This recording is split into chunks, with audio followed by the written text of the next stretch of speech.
Yo, yo, yo. It's your boy.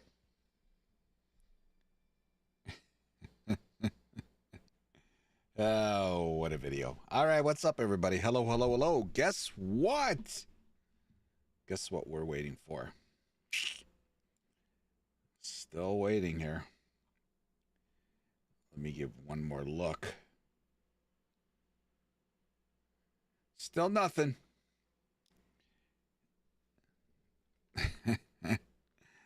Oh, God.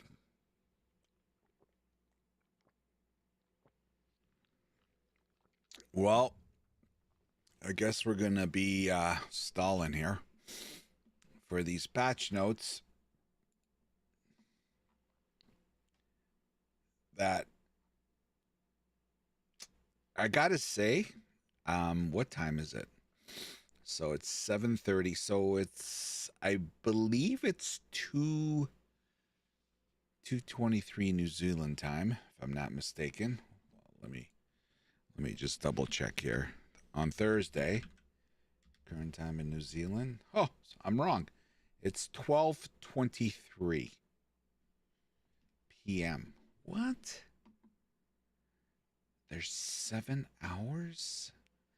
A day and 7 hours behind. Wow. Okay. Um So they're probably on lunch. Sup, sup? What's up, Drake? 1.23.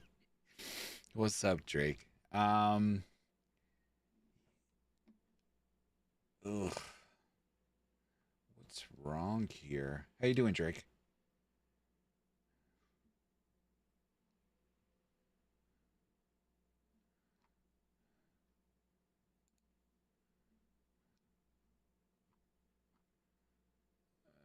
Not game capture.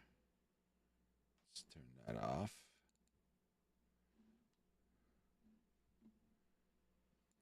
Okay, put that on. Hugo. What's up, Hugo? How you doing, man? Hey, what's up, Dennis? What's going on, everybody's? Um, okay. So it's lunchtime in New Zealand. And I don't know if we're going to get the patch notes. We're supposed to get them today, apparently. Uh, so my hope tonight was to go over those said patch notes. But it could be any time. It could be tomorrow. Who knows? Going to be obvious since new class, you're going to Huntress ASAP, right? Um, Probably. I'm tinkering on Amazon. You know, I want to represent D2, but we'll see. I don't know yet. I want to see the patch notes. I would love to play the Lich, but that's not going to be my first play. And Witch isn't exactly my fave. Not going to lie, if Blood Mage gets reworked or buffed, I'd play it second. Blood Mage needs love. There's a lot that needs love. There's a lot. So anyway, what I'm gonna do is so tonight, it's like kind of stalling right now. Um, and I would have loved to have spent tonight and tomorrow, and who knows, maybe we will. Maybe the patch notes will drop shortly, or maybe not. Because I would have loved to have spent tonight and tomorrow night with the help of you guys, kind of ironing out what I was going to do. We're going to go on POP and kind of just map out what I was going to play. This way I wasn't hemming and hawing during the playthrough. And I kind of make a build before the patch and then just follow that. My own build, not someone else's, right? That you guys helped me with. But we'll see. hopefully, I would hope by tomorrow night's stream, we're going to have the patch notes, but who knows? And yeah, so in the meantime, while we're waiting, I thought it'd be a good time to just kind of chew the fat with you guys, and we're going to watch some content, some videos. And yeah, we'll just talk, and hopefully while we're talking, the patch notes come out and we can actually speak to you know, exactly what we're gonna get in 1 day, 19 hours, 32 minutes. And by the way, your boy Sammy Caps will be streaming live on YouTube and Twitch on Friday, right before we go live with the patch. I think it's 3 o'clock my time. I believe. Whatever time it is, I'll probably hop on an hour or so before, get things ready. Yeah. So please, if you're around, I would love to have you and watch me play through the campaign for the 100th time. It's going to be a lot of fun. I'm looking excited too. There's a lot of new content coming, as you guys know. So it's going to be super good. But everybody's anxiously awaiting for these patch notes.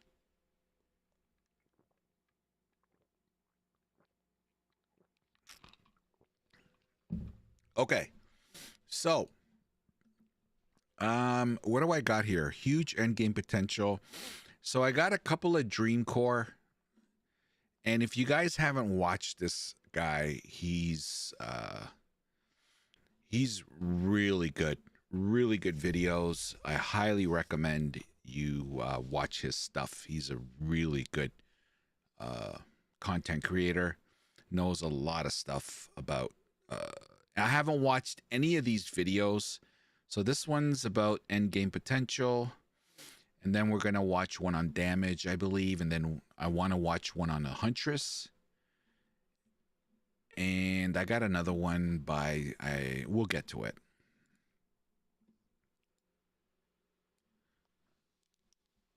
Can you guys see that?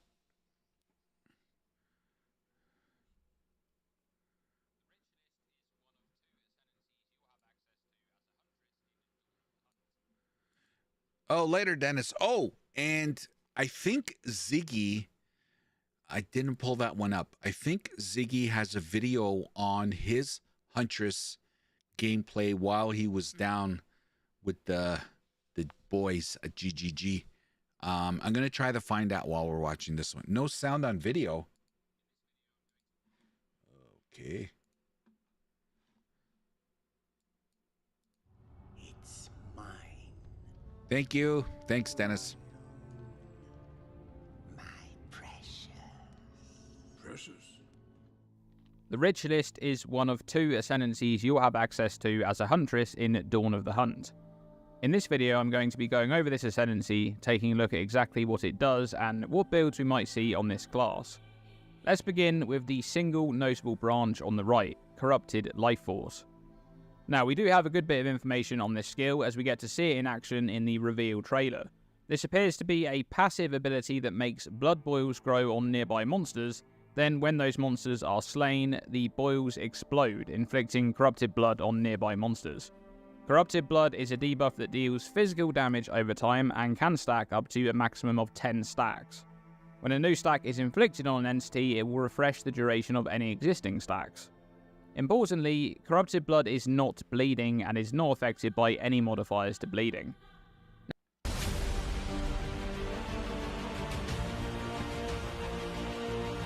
Now, the interesting thing about Boil Blood is that it almost exclusively appears to be a skill to aid in map clear and not something that is particularly useful in a bossing setting, unless that boss has frequent adds. There's also the fact that Corrupted Blood is not particularly easy to scale in terms of damage. It deals generic physical damage over time and it's not an ailment. You can't scale it with any ailment stats and it's not considered to be an attack or spell. So as of right now, the Huntress area of the passive tree doesn't really have much in the way of scaling Corrupted Blood. I see this skill as mostly being useful to aid in clearing packs of monsters on a physical or bleed focused build, but I'm not convinced that many Rich Lists will take this one. unless the numbers on it are very overtuned and it's good at clearing rare monsters in the middle of packs. Next up is this 2 notable branch beginning with As the Whispers Ask. Another unique skill, Ritual Sacrifice. This is another skill we get to see in action during the reveal video. So this skill can be used to sacrifice a slain rare monster to gain rare monster modifiers for a duration similar to Headhunter. However, there's one thing that's slightly confusing about the showcase of this skill during the reveal, and this is a really important detail. The difference between these two scenarios is huge, and to me it's basically the difference between whether this skill will be used or not. So during the reveal, Jonathan says this. As the Whispers Ask grants you a new skill, Ritual Sacrifice. Use the skill on the corpses of slain rare monsters to absorb the power in their blood, to give you one of their modifiers for a short time. However, in the footage, while he's talking, the character clearly goes from having no monster modifiers to gaining 4 monster modifiers from a single rare. And rewinding to earlier in the clip, you can see that the monster originally had 4 monster modifiers. You can even see several of the monster modifiers taking effect on the character after absorbing them, so they are working. For example, the periodic fire AoE around the character, the temporal bubble, and the elemental resistance aura icon. But Jonathan says you will only gain 1 of the rare monster modifiers for a short time, but the clip shows the character gaining all of the rare monster modifiers, so which one is it? This is a huge difference. If the skill allows you to gain all of the rare monster modifiers from a slain rare, it will be quite serviceable. But if it's just a single monster modifier from a rare chosen at random, I don't see it being particularly useful. Now, branching off from that notable is As the Whispers Demand. Ritual Sacrifice can be used on yourself to remove 20% of maximum life to grant a random monster modifier. A maximum of 1 modifier can be granted this way. Now, considering this is the second notable in a branch, this is extremely underwhelming. The fact that you can only gain a single monster modifier this way is kind of crazy, and it's just a random modifier from a huge pool of them. The chances that you get one that's good for your build is very low. With that said, there are some strong modifiers in the pool. Skills firing additional projectiles, Soul Eater, damage as extra, maximum resistances, and life as extra energy shield. There's some really good modifiers in there, but you can only have one of them from the self-sacrifice mechanic. Yeah. Now, what we don't know is how long this skill's cooldown will be, and if you can reuse it while you have a modifier to replace that modifier with a different one. But even then, does anyone really want to be fishing for a good monster modifier before a boss fight, only for it to be gone 20 seconds later? Okay, let's move on to the second 2 notable branch, beginning with Intricate Sigils. +1 charm slot, 20% more charm charges gained. So this branch is all about charms, and this notable in particular is inherently defensive, allowing you to socket an additional charm to shore up your defenses against an extra ailment or condition. We do know that some unique charms are coming in Dawn of the Hunt, so it's possible there's some interesting options there. The amount of charges you gain from any source will also be boosted, and this is a 20% more multiplier. So it will multiply with any sources of increased charm charge gain that you have, for example from the passive skill tree. Now, the notable branching off of this one is Mind Phylacteries. Can instead consume 25% of maximum mana to trigger charms with insufficient charges. So this node provides an alternative method to proc your charms by utilising your mana instead if those charms are out of charges. The important part of this modifier is that mana is a lot easier to sustain compared to charm charges, especially in specific conditions, such as when you can't kill many monsters in a boss fight. You have your mana flask, you have mana regen, you can get lots of sources of mana recovery. Once used, a charm cannot be reused until its duration expires, so you're unlikely to run into a situation where your charms being used will quickly deplete all of your mana and you're unable to use your skills. So far, I'm not impressed. However, something important to add here is that this node can potentially permanently maintain a charm during a boss fight, as long as you can trigger the activation condition, which may or may not be useful depending on those aforementioned unique charms and if there's any good options there. Otherwise, this branch overall is decent defensively. Being able to guarantee that you have a thawing charm to rely on, for example, to make sure you're never frozen, is nice, but it is 4 ascendancy points spent. Now we're moving on to another one notable branch, Wildwood Persistence. 5% increased life recovery rate per 5% missing life.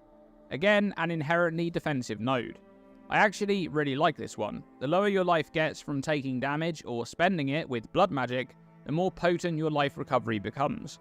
Keep in mind that this is life recovery rate specifically, so it will only affect life recovery over time and not instant life recovery. So this will work for life recovery over time from life flasks, it will work for life regen and leech as long as it's not instant leech, and it will also work for life recharge if you have the Eternal Youth Keystone.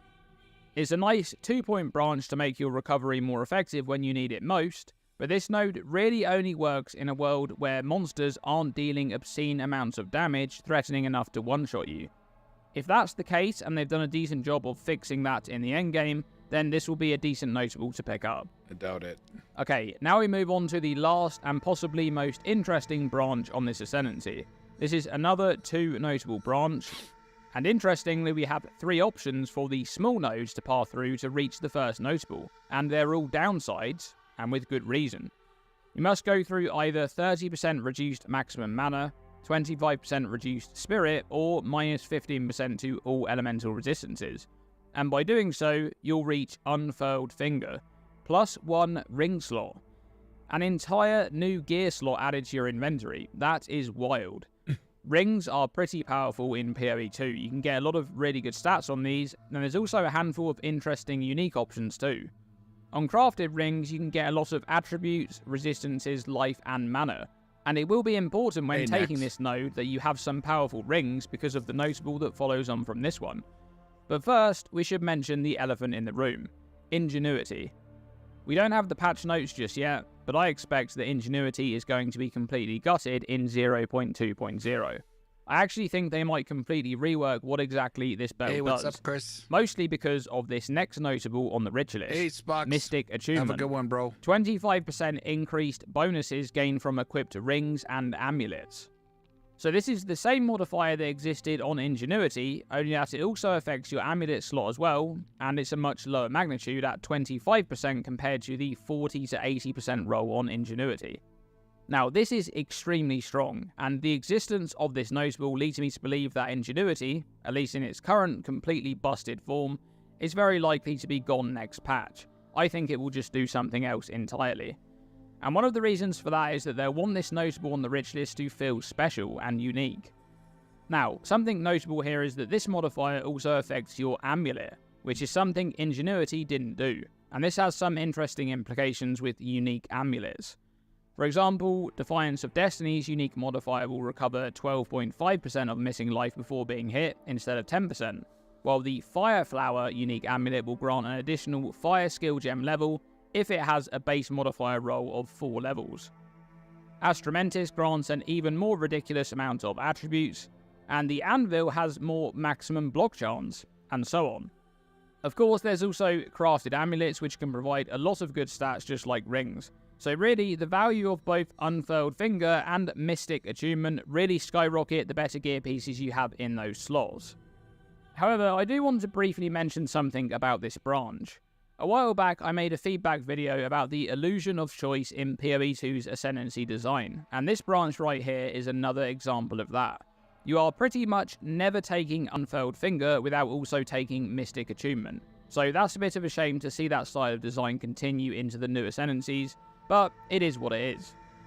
Now, overall, the Rich List is an interesting Ascendancy, but one that I think will be hard carried by the extra ring slot. I don't really see anyone choosing this Ascendancy for anything else. But what types of builds will we see played on the Rich List? Well, this might be the most open to interpretation Ascendancy that we have in PoE 2 right now. It doesn't really have specific offensive nodes aside from Corrupted Life Force, and everything else is a bit more generic and allows you a bit more freedom. I expect to see some spear, quarterstaff, and bow builds using the Rich List, and maybe even some spell builds that path up to the top of the tree. And this Ascendancy is likely to be used as a second or third character reroll in a league when good gear is readily available to make good use of the extra ring slot and the magnitude for rings and amulets. What do you think of the Rich List? Let me know by commenting below. Thank you to my patrons for your ongoing support, I appreciate you guys, and thank you for watching this video. As always, stay tuned and stay safe. I don't know. One of 2 ascendancies you'll be able to select when playing the new class, the Huntress, in the Dawn of the Hunt update. Not In this impressed with video, that I'm one. going to cover this ascendancy, taking a look at all of the options available and what builds we might see on this class. Let's begin on the right-hand side of this ascendancy, with the Azmeri Brew notable, which is a 2-point branch coming right off This the is start the one I'm location. leaning towards. Life flasks also recover mana. Mana flasks also recover life. Oh, So how this works is that the recovery you gain That's from the so flask for the normal resource is also recovered as the other resource. So if you have a mana flask that recovers 250 mana per second, it will also recover 250 life per second. Now there's a lot of clusters for flask charges gained and increased recovery for both life and mana flasks on the passive skill tree, especially around the Ranger and Huntress start location. yep. But there's also some interesting keystones that you can utilize with this node.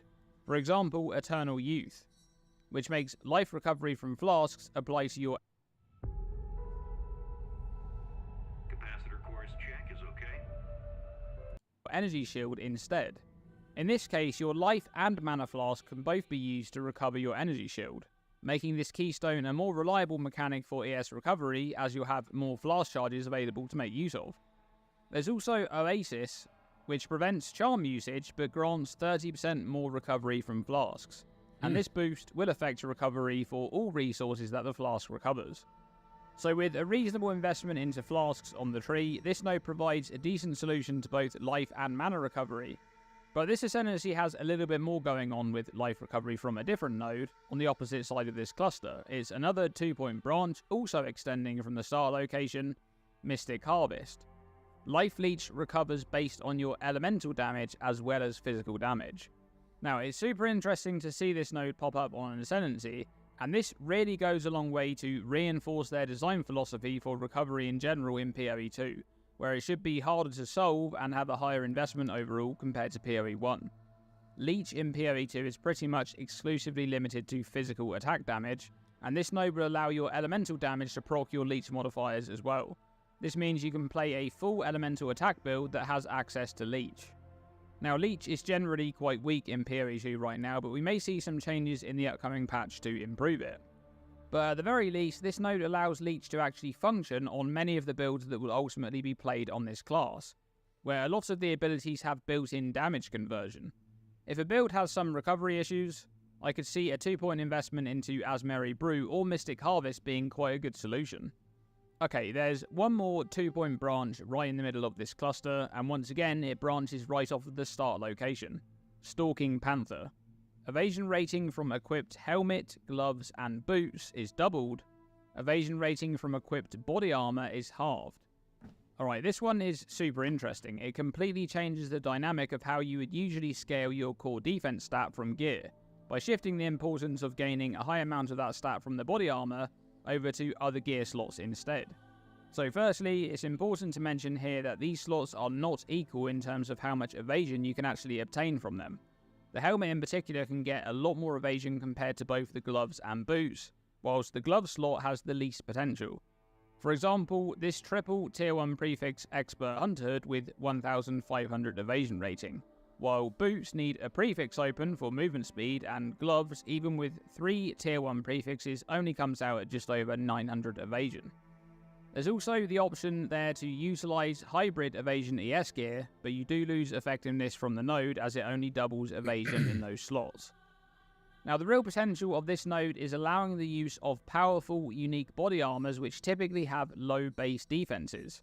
A great example is Queen of the Forest, which has a mediocre amount of evasion, but grants the powerful modifier 1% increased movement speed per 500 evasion rating, and also makes other movement speed modifiers not apply to you. This not only allows you to gain a huge amount of movement speed from investing into high evasion gear on your helmet, gloves, and boot slots, but the boot slot in particular doesn't require movement speed anymore, so that prefix is opened up for more evasion scaling or a valuable life roll. Yeah, really. There's also Dusk Bloom, which is a great option to help solve recovery on any evasion-based build using Stalking Panther. You gain a stack of fragile regrowth per second up to 10 stacks, and each stack grants 0.5% life regen and 10% increased mana regen rate. You lose all stacks when hit, and usually it'd be quite hard to scale evasion with this item as it has such a low amount of base evasion. but with the notable on this ascendancy, you'll actually be able to use this one and still achieve a good amount of total evasion. The Dancing Mirage is another incredible option here, granting less damage taken if you haven't been hit recently, and increased evasion if you have. This is another item which suffers greatly from having such low base evasion, but once again it has great synergy with this node. Now the other interesting things you can do here is make use of a body armor for one of the other defensive stats with no downside other than not gaining evasion from your body armor, because the penalty only applies to evasion. So some options here could include Ghost Wraith, Cloak of Flame, and Perfidy, or a well-crafted Energy Shield body armor. I really like this node. It's very build defining and opens up a bunch of options which were previously really hard to pull off on another ascendancy. Alright, let's move on to one of the 4-point branches, beginning with Elemental Infusion. Grants skill Infuse Weapon. When you consume a power charge, trigger Infuse Weapon to gain 2 Cold Infusion. Then you have the same for Endurance charges to gain Fire Infusion, and the same for Frenzy charges to gain Lightning Infusion. So here's the Infuse Weapon skill, and how it works is that when you use a projectile attack skill, it will essentially consume Infusion to empower the first projectile of that attack, and that projectile will explode at the end of its flight. So this is a level 20 Infused Weapon skill. It deals 612% weapon damage, and Cold Infusion projectiles will have 100% Fizz converted to cold, and then you have the same for the other 2 elements based on their infusion. Now this is quite a lot of extra damage, and the explosion radius is decent too, so this will be quite good for clearing. The amount you gain out of this skill is purely based on how much charge generation you can reasonably have in your build, and of course the speed at which you're firing off attack projectiles. And one of the interesting things here is that this skill infuses a projectile from the used attack rather than firing its own projectile, which is important considering the mechanics of some projectile attack skills. Now branching off of this is Infused Avatar, 50% chance for infusion to not be consumed when infusing a projectile. So this node allows you to double down on this mechanic by improving the efficiency of your charge generation. On average, you'll be able to fire 2 infused projectiles per infusion, which feeds into how many charges you can generate, how fast you're attacking, and how often you can therefore proc this ability. Now moving on to the next 4-point branch, we have Predatory Instinct. To learn. Reveal weaknesses against rare and unique enemies, 50% more damage against enemies with an open weakness. Just because you know everything. Okay, so we get to see this a little bit in the reveal video. Weaknesses are portions of the life bar that are highlighted, and when the monster's life is in a segment of weakness, they're considered to have an open weakness. Now, we don't know how much damage this will work out to be overall across a full life bar, but while the monster has an open weakness, you'll deal 50% more damage to them. Based on the small bit of footage we got here, if that boss didn't have any weakness on the portion of life that was already missing, this looks like it will be about 20% more damage overall. But I wouldn't be surprised if there was a small portion of weakness on the missing part of life, in which case this would work out to be maybe 25% more damage on average, or somewhere around there. Now, here's a really important thing about this node though. The wording is 50% more damage against enemies with an open weakness, not that the enemy takes 50% more damage. We did this expand. Is really crucial for ailments. If you inflict a damaging ailment, bleeding, poison, or ignite, during the time where the enemy has an open weakness, that ailment will deal 50% more damage for its full duration, even if their life bar moves out of the open weakness portion. So ailment setups have massive potential with this node. Okay, branching off of this notable is In for the Kill. Hey, what's up, Scott? 20% increased movement speed and 40% increased skill speed while an enemy with an open weakness is in your presence. So these boosts are only active when the enemy is actually on a portion of life that has the weakness exposed. This node is actually quite strong not only offensively but defensively too, as you're able to move around faster and spend less time executing abilities while an enemy has an open weakness. In terms of damage though, this is actually going to be quite a lot less on most builds compared to the previous node, as increased skill speed is additive with increases to attack speed or cast speed. Alright, the final 4-point branch on the Amazon, beginning with Critical Strike. Chance to hit attacks can exceed 100%, gain additional critical hit chance equal to 25% of excess chance to hit with attacks. Okay, so usually you don't care about accuracy above capping your hit chance unless you're playing an Trying to accuracy stacker stack to combo scale something skills else. is ridiculous. Now this node will allow the chance to hit to actually exceed 100%, and you gain a quarter of any percentage above 100% as flat added critical strike chance with attacks, which can then be scaled by increases to critical strike chance, which is obviously very strong. Now the chance to hit formula for accuracy has extreme diminishing returns, and chance to hit caps out at 150%, at which point you'd have 12.5% added base crit, which is ridiculously good, but you're not going to be reaching 150% chance to hit. To do that, you'd need infinite accuracy. However, there's something to note here which I expect to see on a lot of Amazon builds, and that's much less specifically accuracy stacking and more the case of just dexterity stacking. And that's because dexterity grants 5 accuracy rating per point, and there's 2 notables on the tree to benefit this kind of stacking. Falcon Technique for 1% increased attack speed per 15 dexterity, and Falcon Dive for 1% increased attack speed per 250 accuracy rating. Now it's entirely possible that these nodes get changed in the patch notes, but if not, this is going to be really good. Well, Why can't you stay we won't organised? know I've because we experienced haven't this gotten the myself, and patch it's called notes yet. Chronic impulse control, where you prioritize short. Something to mention here is Blind, a debuff which inflicts 20% less accuracy rating and 20% less evasion rating baseline, but can be massively improved with Okay.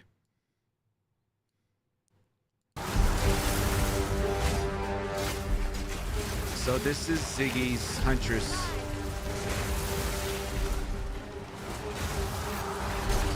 He got to try it. There's no beast alive can best me. The Huntress, equipped with Spear and Buckler, seamlessly weaves melee and ranged attacks together using high mobility and powerful counterattacks and skill combinations. It's a playstyle unlike anything that we've had in Path of Exile up to this point. Attempting to make this overview skill guide has proven very challenging. With my previous mercenary hands-on guide, I could simply talk about each skill individually and maybe just note 1 or 2 of the interactions that come up, but for the Huntress it's not so simple. So many of the skills interact with each other in different ways. You can play some pretty simple and organic feeling skill combinations without being quite so overcomplicated, but it's when you start to consider all of the possible interactions and options that you have available to you, quickly things become really complex and really interesting. I think it's definitely the most dynamic and engaging playstyle that GGG have released thus far. So here's my overview of the Huntress, Spear, and Buckler skills from my hands-on time at the GGG studios. This guide will be in 2 parts. Part 1 has skills up to level 5, and Part 2 has the rest. Spears are one-handed only and cannot be dual-wielded. There's definitely a bit of synergy with bucklers, but technically you can just use a normal shield or even no offhand with the Dance with Death keystone. Spears are fundamentally hybrid melee ranged weapons, and they come pre-packaged with both Spear Stab and Spear Throw basic skills. Both of these are decent single target skills and cost 0 mana, so they're fine choices while yet, leveling but for some easy boss poking. The devs actually want these to be on the higher end of raw damage compared to other skills because, and this was how it was phrased to me, they don't do anything else, so they might as well deal some damage. Spear Throw can actually consume a Frenzy Charge to create a small explosion. There's no real reason to do this, but it's a cute little addition. It's mainly because the idea is that every single spear throwing skill can consume a Frenzy Charge for some benefit, so they wanted to keep it consistent even with the basic one. Bucklers, which are the new pure evasion shields, all come paired with the parry skill. This works same as Raise Shield in that you hold the button down to block incoming attacks with some key differences. It's okay, Projectiles can only be blocked with parry if they're fired from within 1 meter of you.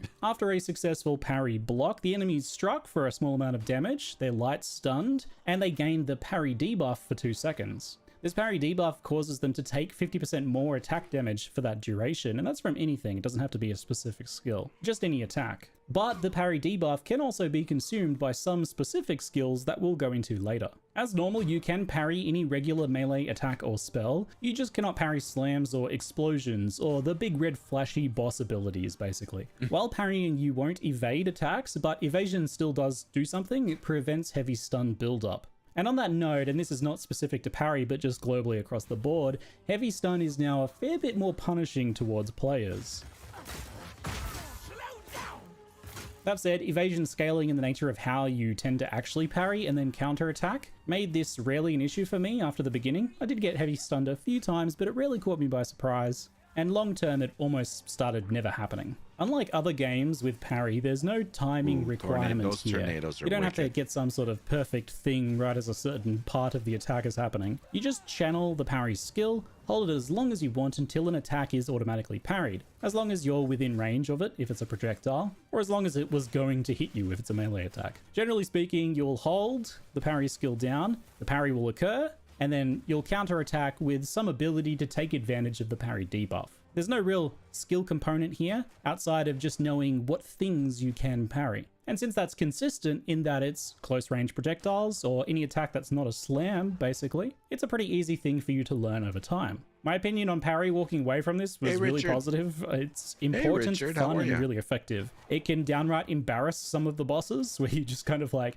chain parry them with follow-up attacks and they feel like they can't really do anything to you a lot of the time. But then at other times, there are some bosses that mostly only do slams and they have very limited things that you can actually parry. Since there's some differences in the types of enemies you face, you'll end up Nice. changing your playstyle, and that adds to the overall dynamic feel of the Huntress. One boss you'll be parrying a lot and doing a lot of parry-based counterattacks, and other ones you'll be doing a bit more dodge rolling and hit and run tactics. There are a bunch of parry nodes on the passive tree too. They often come packaged or next to passive block chance, which makes them much more appealing. Many of the nodes do things like parry debuff duration, which is pretty handy for kind of more grace in the follow-up You're gonna attack do a bleed timings. build for It's hard to Huntress? say if something like full parry Nice, investment Richard. will be worth it, but since block is great anyway, I'm pretty keen to experiment with it in my builds. Now this video is all about skills, so how appropriate then that Boot.dev has returned to be Barry's my sponsor gonna be once again. That's useless. right, this is the Well, sponsor the way segment. it's- Boot.dev is all about The way it's designed, like I'm used to parrying from like, I don't know if any of you played Souls-like games. Like there is a timing in order to execute the parry, right? If you didn't execute the parry properly, you just whiffed. It didn't do anything. This just sounds like you can, you know, put the parry up and wait to get hit and for the animation to take place, and then you could take care of the buff of the damage, right? So I don't know. We'll see. We'll see how it, like, you know, we'll see how it plays. Okay, sorry Ziggy, but let's go here.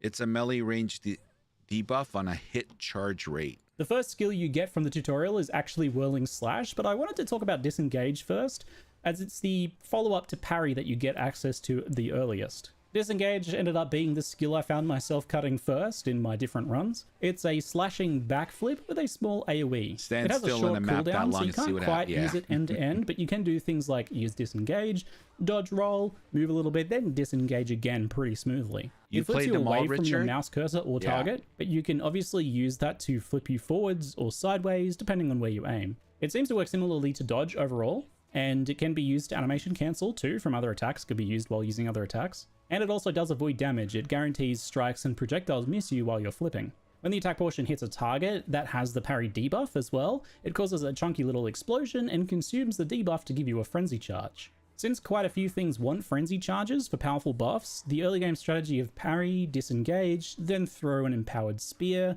is very good and quite fun. Both this and parry being easy to pull off make the whole thing way more fun too. It's a simple skill that does a lot for the overall feeling of mobility and that hit and run and ranged melee combination that the Huntress is going for. It really encourages it, I think. I don't know. Personally, I never took disengage I find backflips another form of dodge, personally. I use it to get away, right? I use it as another form of movement. You're gonna definitely do SSF? You're going Lich, Babbling? off my skill bar for even a second. It felt like a core class mechanic to me, just like dodge roll. I ended up using the Ingenuity support There to you lower go. its cooldown, which felt quite nice. And that paired with a bit of incidental parry debuff duration meant that it was really easy to, even if I first missed my first attempt at disengage to try and get that frenzy charge, I would usually be able to do a second one as a follow-up thanks to that combination. The support gem I really loved on disengage though was Shocking Leap, which I believe is a new one. It puts down some shocked ground on use. Since you use disengage on top of enemies a lot of the time, that leaves them shocked exactly when you plan to follow up with some sort of empowered spear throw, for example. It's also really great paired with triggering explosions on whirlwinds from our next skill, Whirling Slash. Kid Spring styles starting at $5. 20 years of Jonas, living the dream tour, performing. So Whirling Slash is the first of the wind-themed skills. Bit of an archetype here within the Huntress. It's a combo piece for quite a few other skills as well. Quite simply, you slash in a circle for fairly low damage and create a whirlwind. Each Whirling Slash adds a stage to the whirlwind, increasing its area up to 3 total stages. If you leave the whirlwind area, such as just walking away or dodge rolling or indeed disengaging out of it, it explodes, dealing more damage per stage in that larger area.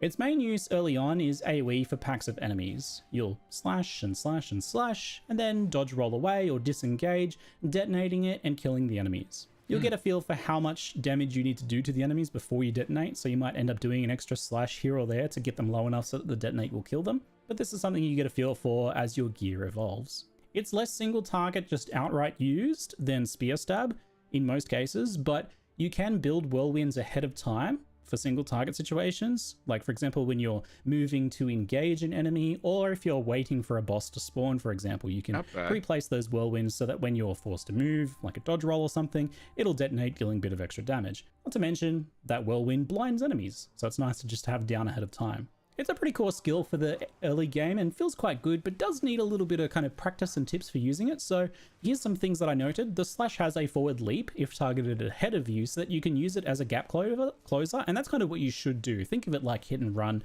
using that whirling slash to advance on enemies and push them and group them up since it has that knockback, and then use your disengage to explode or dodge roll to get out of the way and explode, and then follow up with more whirling slashes. That's kind of the core little combo there. If you want to place them underneath yourself and you don't want to move around, because sometimes you don't really want to be moving around so much, you can just target right underneath yourself and you won't actually do that little dash. Something that's really good is you can drag the whirlwind around with you by using that built-in movement. Every time you do a slash, it repositions the whirling slash that you're currently inside of. When you use disengage to leap out of it to trigger that explosion with shocking leap support on disengage, that shock ground does actually apply to that explosion, which is really fantastic.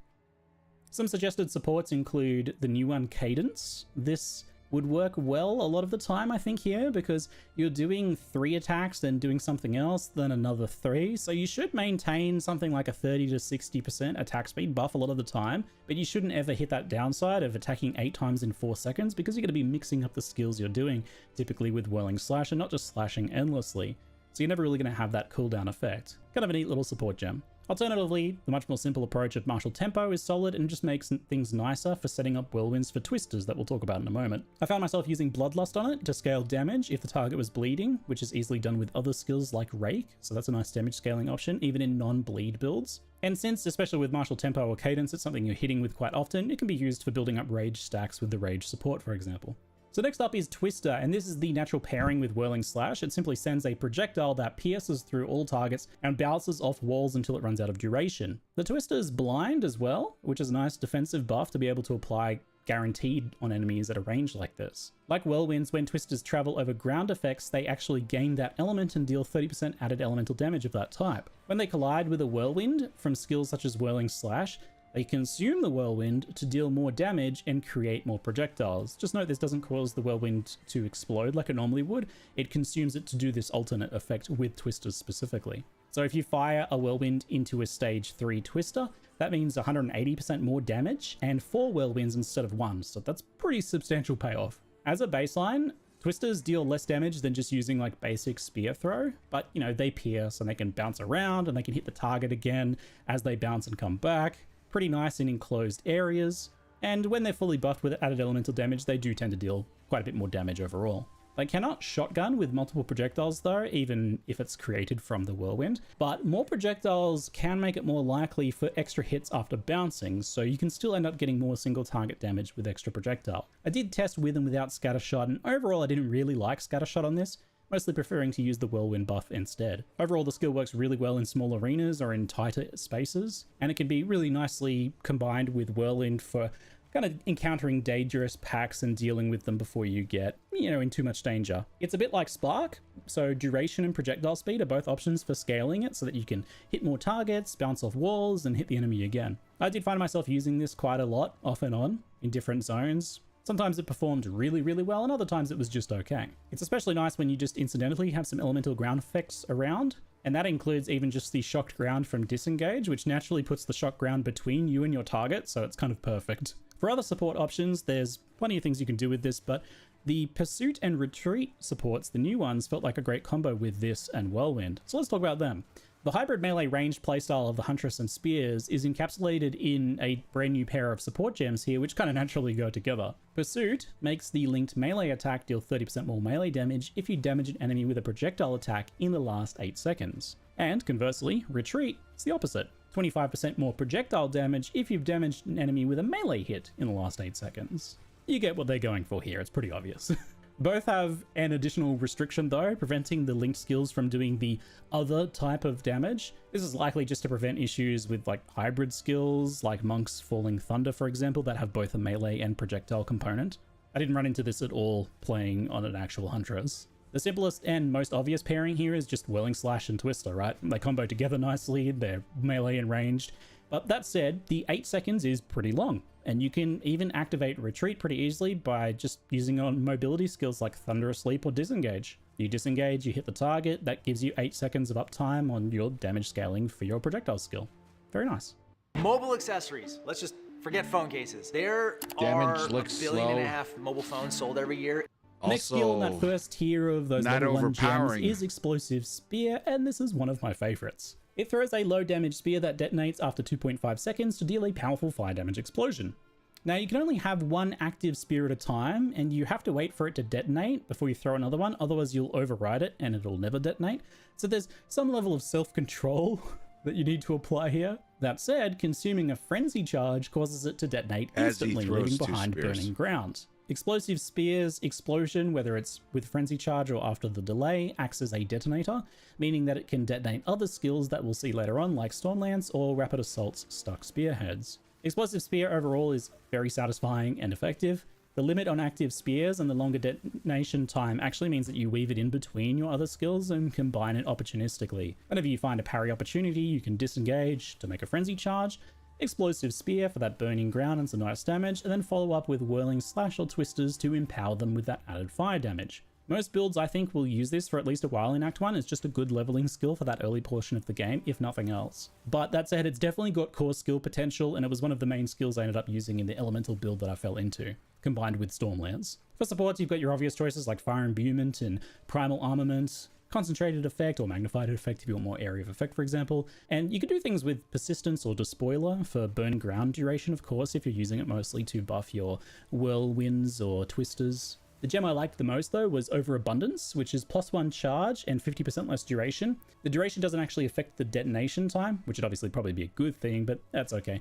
The extra charge, though, is excellent. It means you can throw 2 down and have 2 explosions for a bit more coverage, and it makes it a little bit easier to not accidentally override yourself and still get those explosions for detonating. The only thing that is affected by the less duration is the burning ground, so it's not as good for applying that effect, but there's plenty of other ways to do that, if you're playing some kind of wind build and need ground effects. On to the level 3 skill gems. We'll start off with Lightning Spear, which I know a lot of people are excited for. This throws a lightning spear with a boosted chance to shock enemies. The spear itself cannot pierce, fork, or chain or really do anything, but when it hits a target or a wall, it splits lightning bolts to enemies in a large area. Adding more projectiles doesn't affect that core spear, which is a running theme for these spear throws, but it does affect the split lightning bolts themselves, which are projectiles. The frenzied charge adds more splits and more damage overall, turning it into a bit of a clear speed beast. The splits have full lightning conversion as well, and even more chance to shock too, so particularly good for shocking there. It should be quite nice with Barrage, but I didn't really get much of a chance to test that. And the Innovate support is obviously a pretty good choice here to gain lightning damage on killing shocked enemies. To me, this felt less useful for leveling though than other options that I had access to, but I can definitely see this being a clear speed machine at endgame, especially if you can keep a steady supply of frenzy charges going for those empowered splits. Fangs of Frost is next up, a simple icy stab attack that has its own unique payoff on parried enemies. So when striking a parry debuffed enemy, it causes an icy explosion that leaves chilled ground. This means it can be used as an elemental ground source for wind skills, but I don't really think that's going to be the main use case for it here. Both the explosion and stab have 50% more freeze buildup, and the high damage on the explosion does make for some pretty solid freeze potential. By default, it's not stronger than regular spear stab for raw single target DPS, and I initially kind of wrote it off as not too useful as I wanted to use those parry debuffs to make frenzy charges. Why would I want to consume it for Fangs of Frost when I want to throw my exploding spears and stuff? But I did end up changing my mind on this skill completely later on.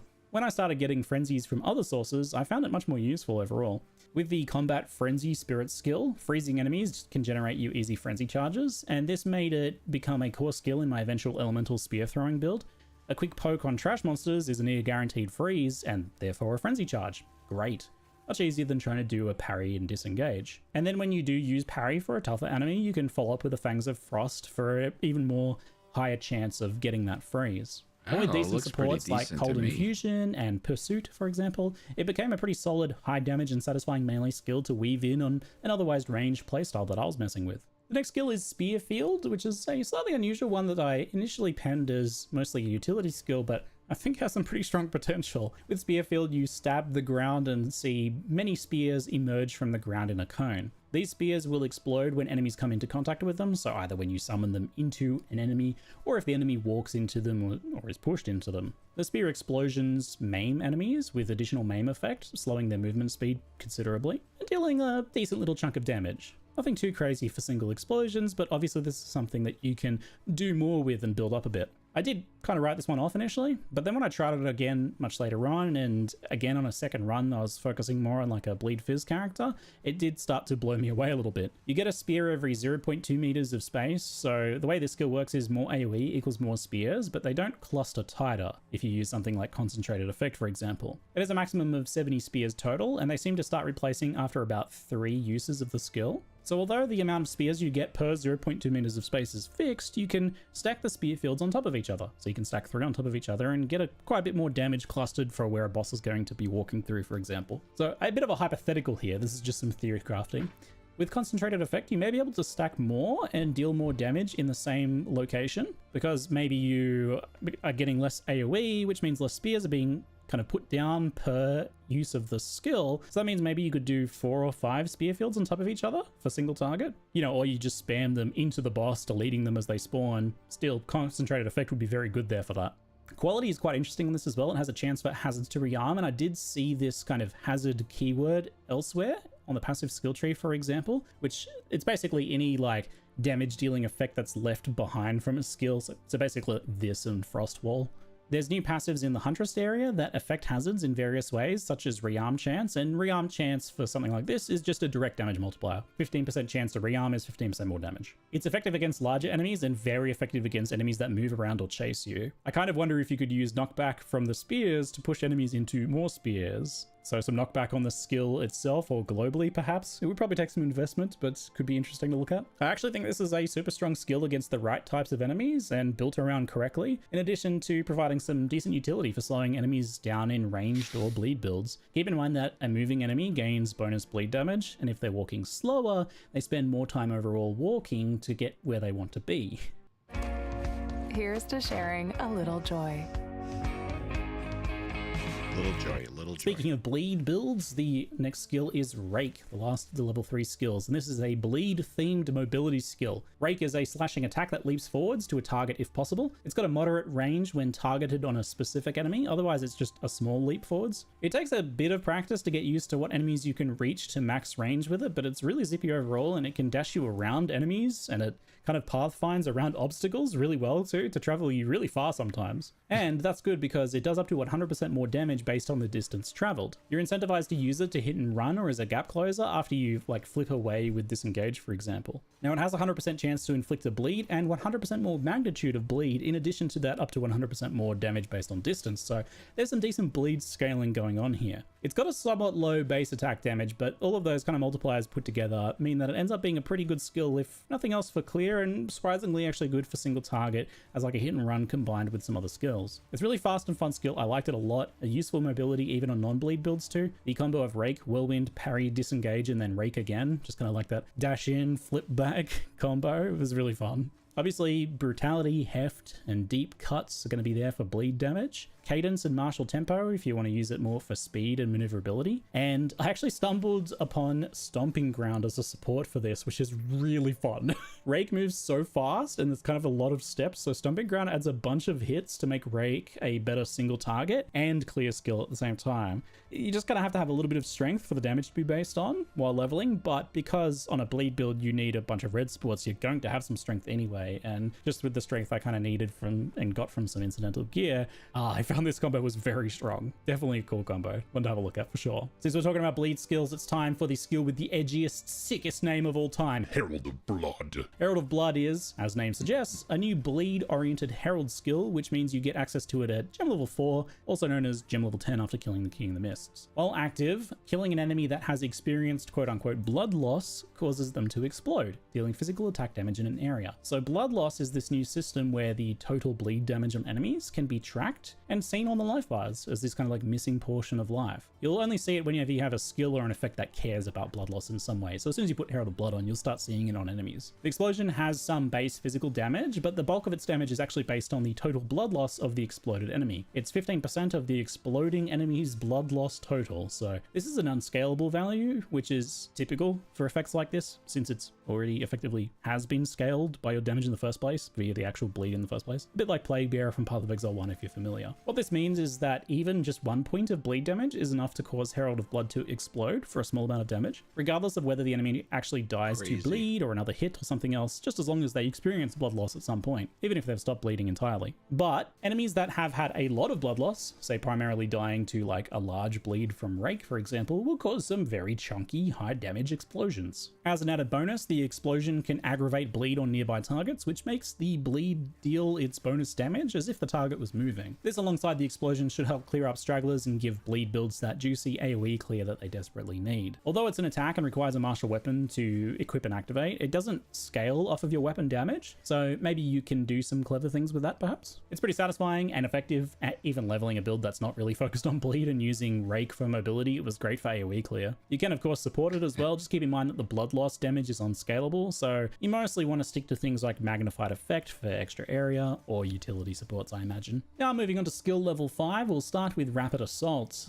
This skill performs 6 small stabs in a pretty fast sequence and then a large final strike. It seemed like a partial lock-in skill to me, but I think you can interrupt between the 6 fast stabs and then the final large one if needed, but there is some kind of element to commitment to it. It's a skill that you want to use when you can kind of do so safely. The final strike is definitely the most important part of the skill, and it has pretty long range, which means it'll often connect even if you miss that first combo, which is nice. And that final strike is guaranteed to cause bleeding and has a small knockback for a bit of bonus bleed damage as well. Finally, that final strike lodges a stuck spearhead in the target for up to 10 seconds, and you can have a total of 5 stuck spearheads in a target if you can do so quickly enough. The spearheads themselves don't do anything, but if they're hit by a detonator skill, they explode, dealing some extra damage in a small explosion. At gem level 5, it was 85% damage per explosion, so it's not a ton, but that does total to over 400% if you get all 5 in and then detonate them. So it makes it a decent final punch finisher. Mechanically, I think this works quite nicely. When the enemy is vulnerable, you hit them with a few rapid assaults. Then when they start moving again,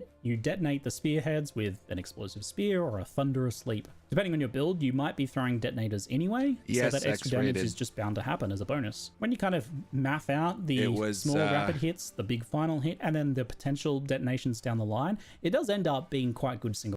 The trial bosses had double XP, so they're now going to be half. Target. The bleed does, however, seem kind of supplementary here with no real major bonus or like heavy hit from that final strike to, to give it that extra punch that a bleed really needs. Overall, it's a solid single target skill that'll probably see use in a variety of builds, I expect, especially if they do have a detonator skill kind of already in their gameplay rotation. And of course, don't forget things like detonating arrow, explosive grenades, and explosive shot all exist for weapon swap setups. Yep. Spring looks good on you. Beating them made you better. Now it's gonna be a breeze. Let me heal your wounds. Must I show Jonathan's you how favorite it's class done? because of combos. My Next up, Stormlance is another thrown Yes, spear skill multiple and one of my other buttons. favorites alongside explosive spear, Know what which it button happens builds. to pair very nicely with. This skill has got a lot going on, so hold on to your butts. Stormlance sees you throw a spear that pierces enemies and lodges in the ground, where it then proceeds to intermittently zap nearby enemies with chaining bolts of lightning. You can have 3 active Stormlances worst in the ground at lead any one mechanic time, you've zapping away, seen, but you can Max? only throw 1 spear at a time, so Scattershot is out, thankfully I think, but Barrage is an option. The stuck spears are detonatable, but they won't detonate by themselves. If they are hit by a detonator, such as Explosive Spear's explosion, they'll rapidly fire out 16 bolts near instantly in a larger area before expiring. It's pretty chunky damage, especially with 3 of them stacked in one place and then detonated. But of course, all thrown skills have a frenzy charged version, and Stormlance is no different. When consuming a frenzy charge, Stormlance will fire bolts 4 times faster and detonate itself, causing shocked ground. It's basically 3 skills in one: the basic AoE zaps, detonated mega zaps, and frenzy charge machine gun zaps with shocked ground. Sounds And they're all a exactly little bit like different the in how they Ranger and function. Lightning I love this rods. skill and I just kept coming back to it. My primary elemental build on my first run through to the mid-50s or so was Stormlance and Explosive Spear, combined with frenzy charge generation from Still Sniper's no Mark for patch single notes, target, guys. I and keep combat checking. frenzy otherwise. I used electrocute the support win. on this Yeah, skill that's to right. convert the damage from shock chance to electrocute to passively feed me frenzy charges, which worked quite well. And that's nice because the empowered version still causes shocked ground anyway, so you're not really missing out on anything there. Just the opportunity cost of using the gem, I suppose. I'd throw 1 or 2 Stormlances, 1 or 2 explosives with the extra charge support, and then extra Stormlances as the explosives started detonating to keep a continuous rumble of Stormfire.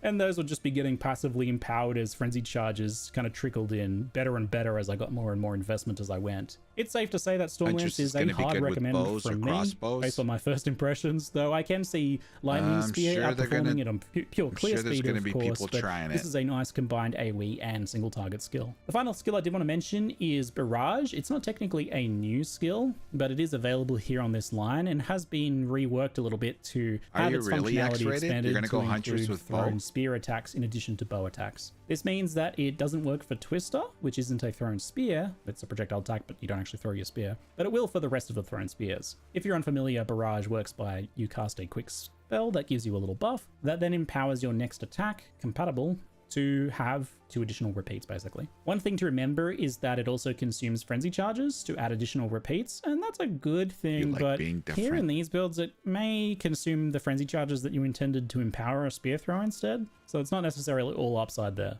Let's do a quick rundown on the functionality with the thrown spears as I see it. Explosive Spear is bad with Barrage because of the limited Well, number of the active game explosive is built spears for being it, 1 by so default good or on 2 you, with the X-rated. support. Either way, if you throw 3, it's kind of wasted. You're better off just not barraging and throwing them separately, most likely. Lightning Spear does seem good with Barrage. You use Barrage as you're moving between packs of enemies to empower it, and then you unleash 3 Lightning Spears to clear a large area. Great. I'm not entirely sure of the interaction with frenzy charges on the throw, as there was some... Hold the presses. Hold the presses. Stop the presses. We have patch notes.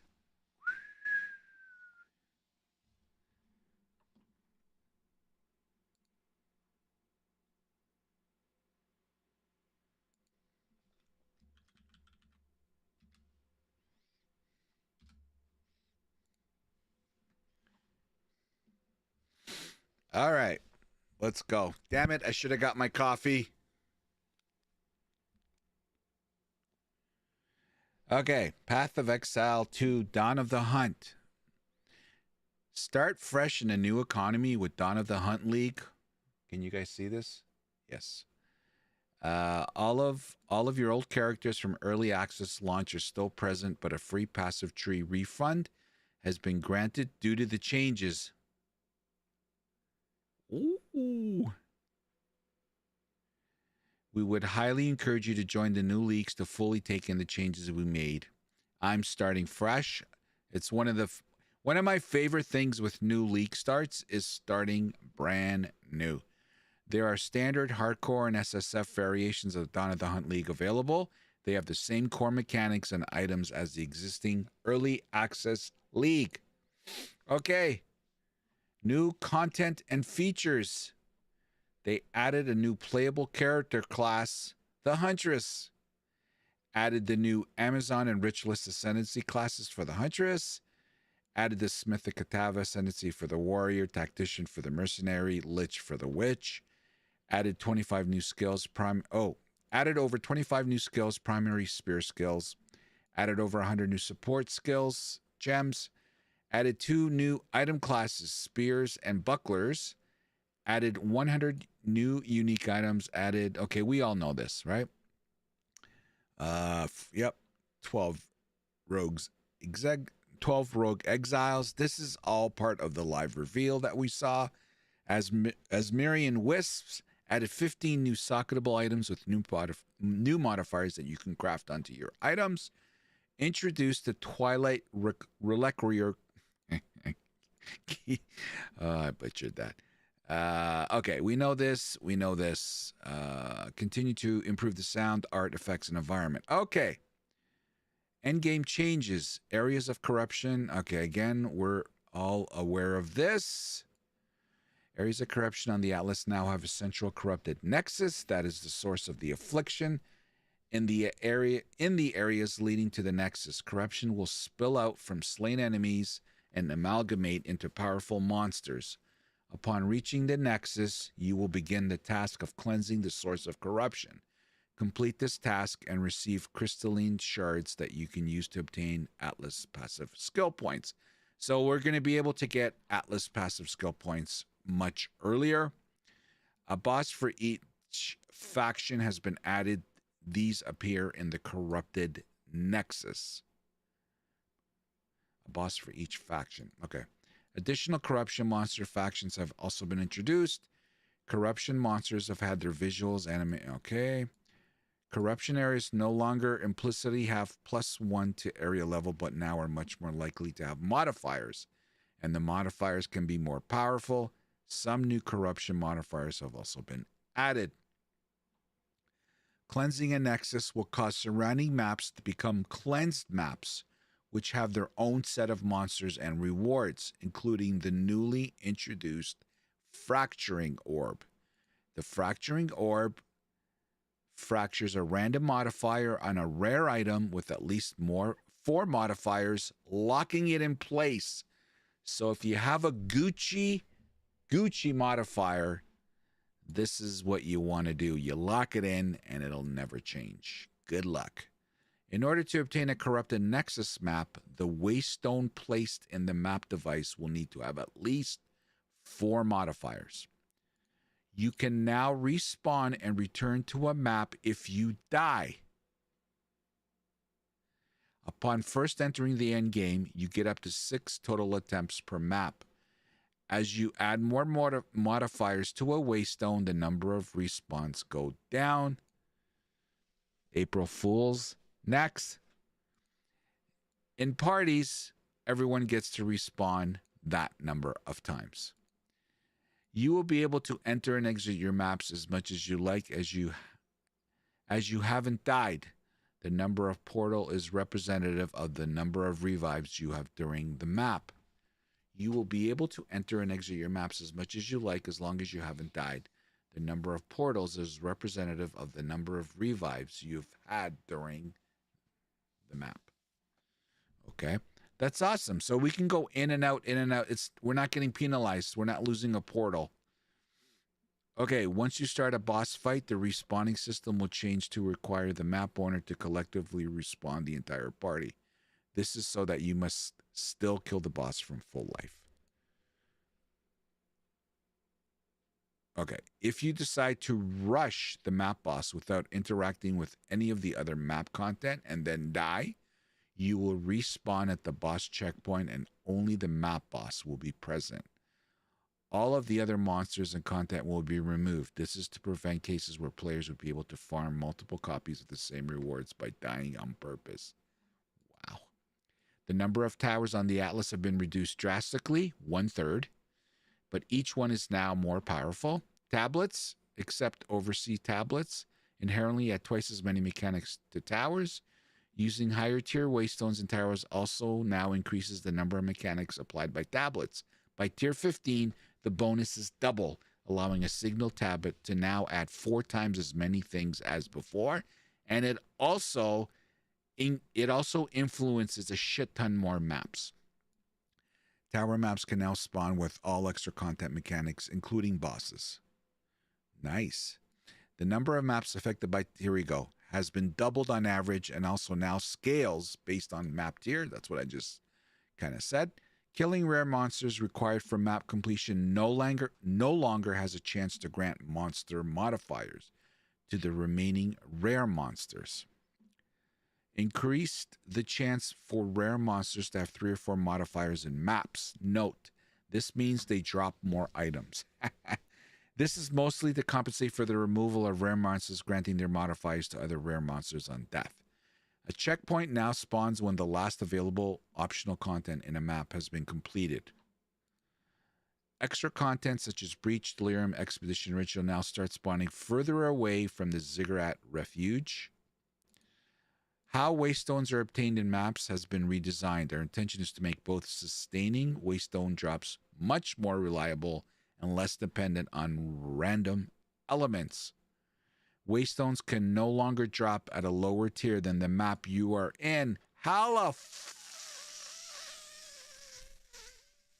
Yes! Oh, that was so annoying. Sorry, just a personal one of mine. Waystones dropped by final map bosses will now always be 1 tier higher than the map you are in. Final map bosses and the final naturally occurring rare monsters in tier 1 maps have a 100% chance to drop a Waystone. This chance scales down as you get into the higher tier maps, but will still be guaranteed with appropriate investment into Waystones, suffix modifiers, and through the Atlas passive tree. Natural Waystone drops have been reduced to compensate. Oh, God. Oof. Okay. All right. Anyway, remove chances for Waystones to drop a tier higher from the Atlas passive tree and lower the amount of Waystone quantity available on the Atlas passive tree. Okay, so Waystones are out of the passive Atlas. Okay, we'll see how that pans out. Sources of map bosses have a chance to drop a Waystone of the current tier or higher have been replaced by increased quantity of okay. All right. Doriani now has up to 10 Waystones available to purchase, either tier 1 or 1 tier below your highest completed tier. Thank God, because all he had was bullshit tiers.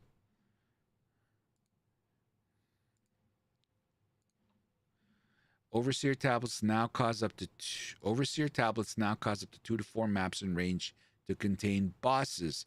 Previously 3 to 7. Okay, so a little improvement.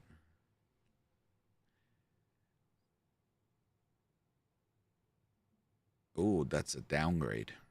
That's down. That's the opposite of what I thought. Okay, the Waystone chance granted by Waystone suffix modifiers has been reduced as a result of the new chance to drop Waystones. Of course. Unidentified Waystones now provide 30% increased Waystone drop chance instead of 30% increased quantity. The first 5 unique maps you complete each now grant 2 Atlas passive skill points for a total of 10. Wow. Okay. This specialties of some maps have been adjusted to account for the additional Azamarian spirits. Added new modifiers relating to Azamarian spirits for Orzian tablets. Added new modifiers for rogues. Okay. So basically they're adding it for the new content. The Unattained Paradise map now has 200 to 400% increased experience gained. Previously 150 to 300. A new crafting mechanic called Recombination has been added to Expedition, which allows you to select mods on 2 items, hoping to get the best elements of each on a single item. As you select more mods, the chance of success decreases. If you are not successful, the item will be destroyed. This will be unlocked as you complete your first expedition and requires artifacts found during the expedition. So you got to grind Expedition for the Recombination to get these, where are they? Artifacts. The tablet modifier that causes ritual favors in your maps to have 5 to 10 increased chance to be omens now has values of 15 to 25, so an increase. The Overseer tablet modifier that causes map bosses to have a 10 to 20% drop to your house has a value of +5 to 8. Precursor tablet suffixes that granted additional base chance for random extra now instead grant increased chance. The tablet modifier that provides increased rarity now has values of 10 to 15, previously 10 to 20. Quantity of items found in your maps now has values of 3 to 7, previously 3 to 8. The tablet modifier that pack size on your maps 3 to 7, 3 to 8 was 3 to 8. The tablet modifier that provides increased gold found in your maps now has 10 to 15, previously 5 to 10. Tablet modifiers that give breaches in your maps increased monster now gives 4 to 6%, previously 5 to 10. While the modifier that also gives breaches open faster now has 3 to 5, previously 8 to 12. Oh my god, how long is this? The tablet modifier for rare monsters have an additional... Wow, guys, look at this. Look at these patch notes. This is 1,000 pages.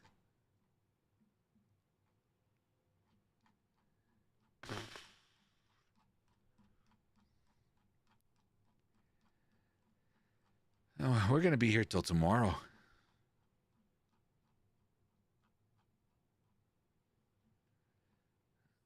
Okay.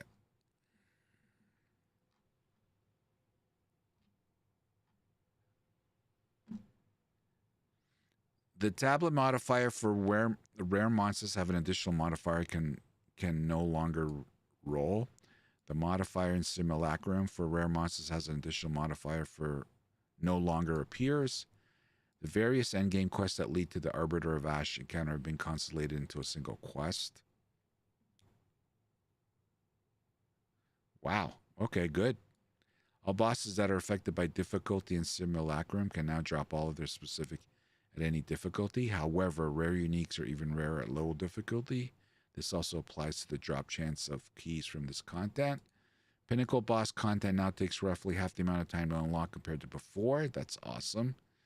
They did say they was going to be easier. In addition, Pinnacle bosses have been made much easier at difficult 0 as well. It's our intention to allow you to face difficulty 0 of this content much earlier in your endgame progression while still preserving the difficulty of difficulty 4. Awesome. Players no longer lose experience from dying in Simulacrum, the Twisted Domain, Alroth's Arena, Inside Logbooks, the Crux of Nothingness, or the Burning Monolith. Players also no longer gain experience from killing monsters in these areas. Move the location of the stash in Simulacrum to make it harder to accidentally start the encounter and try and open the stash. Reduce the power of notables of the League-specific Atlas passive tree for acquiring logbooks, breach splinters, Simulacrum splinters, and an audience with the king. Delirium encounters and maps now reward 1 Simulacrum splinter each time a reward type is filled. Simulacrum splinters can now be obtained through Delirium encounters in all map tiers, with the amount scaling up per tier. The base number of monsters spawned in Delirium has been reduced. Hallelujah. And the number that emerge by touching fracturing mirrors has been greatly increased. Reduce the intensity of the fog and Delirium encounters. Friggin' oh, nice. The number of monsters spawned from beaches has been reduced. A higher percentage of the total number of breach monsters spawned are now spawned earlier in the encounter. Reduce the number of small breach chests found. Breach splinters can now be obtained for breaches in all map tiers, with the amount scaling up per tier. Breach and Delirium encounters are now considered complete when you open the Claspand or Delirium mirror. Strong boxes now spawn slightly more packs of monsters and maps. Omens now always appear as a ritual reward. There's also a small chance for additional omen to appear. Small chance. The vendors in the Ziggurat Refuge and those in your hideout now correctly have level 65 items available rather than one having level 60 items and the other level 70. It'll meet you in the middle.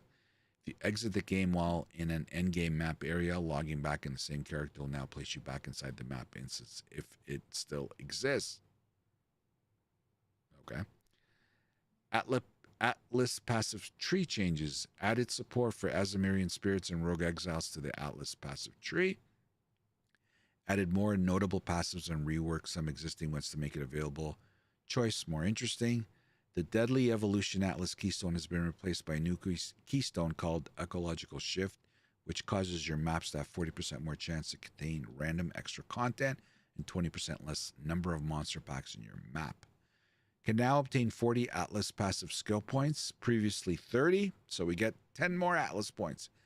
The Crumbling Walls Atlas Noble passive now has 10% chance for additional breach, previously 15, 3% chance for 3 additional breaches, previously 5, and 1% chance for 10 additional previously 2. So it all cut. The Extreme Archaeology Notable Atlas no longer causes monsters to spawn 20% of the life missing. Okay. General improvements. In order to work around a common crash, that was oh, here we go. NVIDIA hardware with recent drivers. The game can now recover from device-removed events when this occurs. The game will display a loading screen and pause while it attempts to recover. This only applies for the specific type of client crash, not all client crashes. Okay. We'll see how that pans out. The reforging benches in towns have repositioned to more optimal locations. The stash and guild stash tabs have also been slightly spaced apart to reduce misclicking. Strong boxes can now appear in certain Act 1 areas. Wow.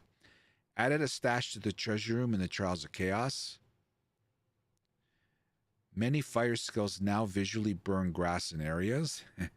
Improved the performance of summoning and reviving minions. Further improved safety checks preventing using movement skills to skip the elevators in the Trials of Chaos encounters and prevent the encounters from functioning correctly. The jumps performed when using Escape Shot and Toxic Growth now allow you to jump over enemies in small amounts of terrain. Vaulting Impact will also receive this change at a later date. Okay. The Decay debuff from Decaying Hex support now uses a more appropriate visual effect and displays below the enemy's life bar.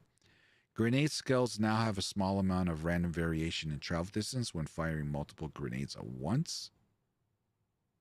Okay. Firebolt now uses the same animation as Freezing Shards instead of generic projectile spell animation. Updated to 3D art. Okay. Player changes. Characters are now required to be at least level 25 to enter cruel difficulty areas. Wow. Wow. And areas and level 50 to enter endgame. Ooh, I wonder, is this going to impact speedrunning? I have to say it does, doesn't it? I don't know. Okay. The player base attack speed while unarmed is now 1.5 attacks per second. Previously 1.2. Killing Palm, Shattering Palm, Staggering Palm, and Hand of Chayula now have 25% less attack speed to compensate for this change. Previously 10. Freeze now builds up roughly 48% slower on enemies.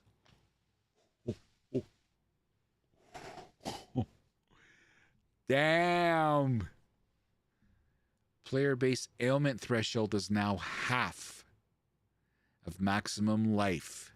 Previous all of maximum life. Presence base radius is now 4 meters, previously 6. Well, you knew it was coming. It's going to get worse and worse. Monster modifiers stolen from rare monsters, such as through Behead support, have had the effect they provide to players adjusted to be more appropriate. The cruel version of Candlemas Essence now provides 5% increased life, previously 8. The Worn Sandals Trial of the Sacramus Affliction now grants 30% less movement speed if you've been hit by an enemy recently, previously 25.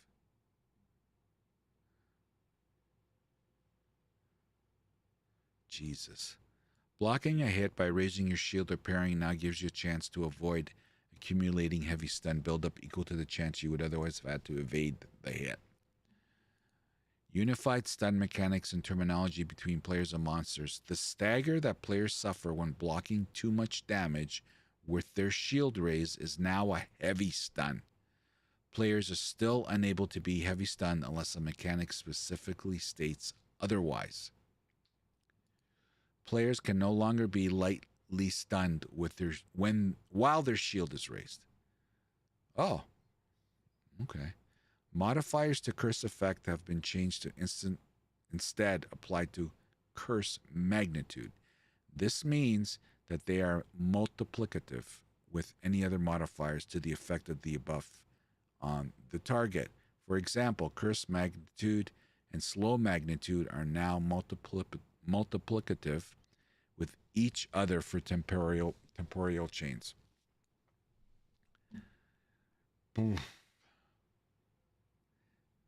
Player-created objects such as ice crystals no longer have a monster power value. Ice crystals can no longer apply on-kill effects such as Herald of Ash and Trample Toes Overkill.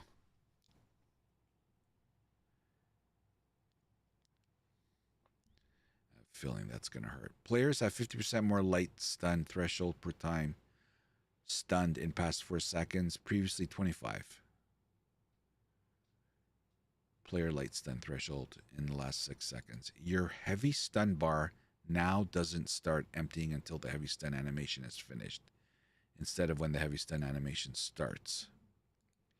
Heavy stun duration on players is now 3 seconds, previously 1. Holy shit, they tripled it. Players cannot block or evade hits while they are heavily stunned. Critical weakness stacks now track duration individually, rather than refreshing the duration of all stacks when a new stack is gained. Pinned targets can no longer evade. Pinning a target now also causes them to be lightly stunned. The base duration for Endurance, Frenzy, and Power Charge is now 15 seconds, previously 20. Fully broken armor now causes enemies to take 20% increased Fizz Dam for hits. Revivable minions now spawn with their skills on cooldown. This only applies to newly summoned minions, not minions that have just revived. An ancestral boosted slam now has 30% more damage and 20% more area effect, previously 20. Persistent minions granted by Ascendancy passive skills now automatically be summoned when you allocate the passive for the first time. Players and monsters now only count as moving while moving, rather than for the whole length of many animations that have some movement during some part of them. Oh my god.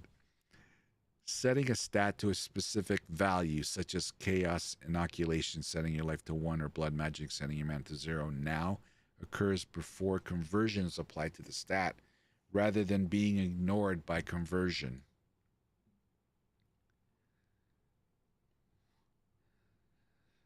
Oh, let that sink in. Here we go. Ascendancy changes. Titan. The surprising strength ascendancy notable passive now provides 50% more damage against heavy stunned enemies, previously 40. Earthbreaker. 25% chance for slam, previously 20. Titan getting some love. Warbringer. Their war cause now causes war. The Turtle Charm Ascendancy passive skill now is 20% less block chance, previously 35. The Encase in Jade skill has been reworked and now consumes all stacks of Jade to grant maximum life for each Jade stack consumed. The Ancestral Spirit skill granted by the Answered Call Ascendancy passive skill now has minions from the skill. Minions from this skill have 1% increased accuracy rating per 3 of your dexterity, and minions from the skill have 1% increased damage per 3 of your strength. The minions granted by the skill have had the following changes. Ancestral Jadecaster's pinning skill has had its cooldown lowered to 10 seconds, previously 15. Wow. Ancestral Jade Hulk damage now has 300% more stun, previously 200. buildup. The Warcaller's bellow buff from the Ancestral War now grants 10% rage on hit, previously 5, 20% increased skill speed, previously 10. The Power Shell aura from the Ancestral Spirit Turtle now grants nearby enemy allies 80% increased defense, previously 50, 40% increased block chance, previously 25. Gemling Legionnaire. The Enhanced Effectiveness Ascendancy passive now grants 20% less attributes. The Integrated Efficiency Ascendancy passive skill has swapped positions with Gem Studded. It no longer provides +3 skill slots. Instead, it now causes skills to gain 20% increased damage per socketed red support gem. Skills gain 6% increased skill speed per socket green support gem, and skills gain 20% increased crit hit chance per socketed blue supported gems. The Implanted Gems Ascendancy passive skill no longer provides +1 to level of all skills. Instead, it now provides a choice between +2 to level of skills with a strength requirement, +2 to the level of all skills with a dex, and +2 with an intelligence requirement. Witch Hunter, the No Mercy Ascendancy passive skill now causes you to deal up to 40% more damage to enemies based on their missing concentration, previously 30. The Obsessive Ritual Ascendancy passive skill now provides 35% less armor and evasion rating, previously 50. The Sorcery Ward barrier recharge delay has been reduced by 2 seconds at all gem levels. Deadeye, the Thrilling Chase Ascendancy passive skill now provides when you consume frenzy charges, you count as having consumed twice as many, previously a 50% chance, and described in a slightly different way. Pathfinder, the Running Assault Ascendancy passive skill now grants 50% less movement speed. Penalty from using skills while moving, previously 30. The location of the passive skill has been swapped with Relentless Pursuit. The Connected Chemistry Ascendancy passive skill has been removed. Enduring Elixirs no longer has a prerequisite. Adding a new multi-choice Practical Remedies Ascendancy passive skill that provides the ability to allocate Grounding Stick, Dowsing Vial, or Thawing Campfire, which provide immunity to shock, immunity to ignite, and immunity to freeze, respectively. Added a new Sustainable Practices Ascendancy passive skill, which provides 30% of evasion rating, also grants elemental damage reduction, requires Practical Remedies. Acolyte of Chayula, the Embrace of the Darkness Ascendancy passive skill, now provides +8 to maximum darkness per level, previously 5. The Ravenous Doubts Ascendancy passive skill no longer provides Mana Leech. Is instant. Instead, it now provides Mana Leech recovers based on other damage types as well as physical damage. Oh, fuck. What? Wow. Okay.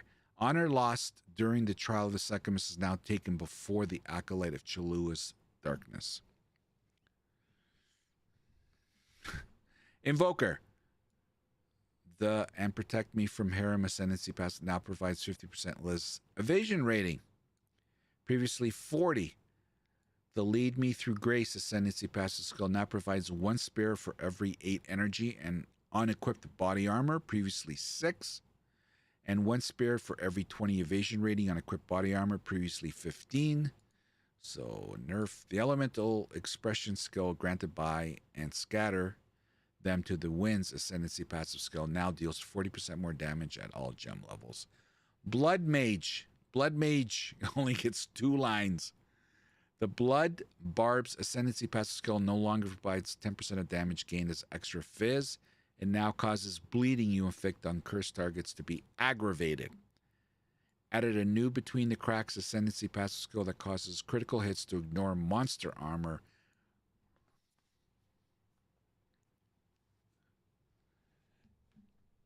Requires Sanguimancy.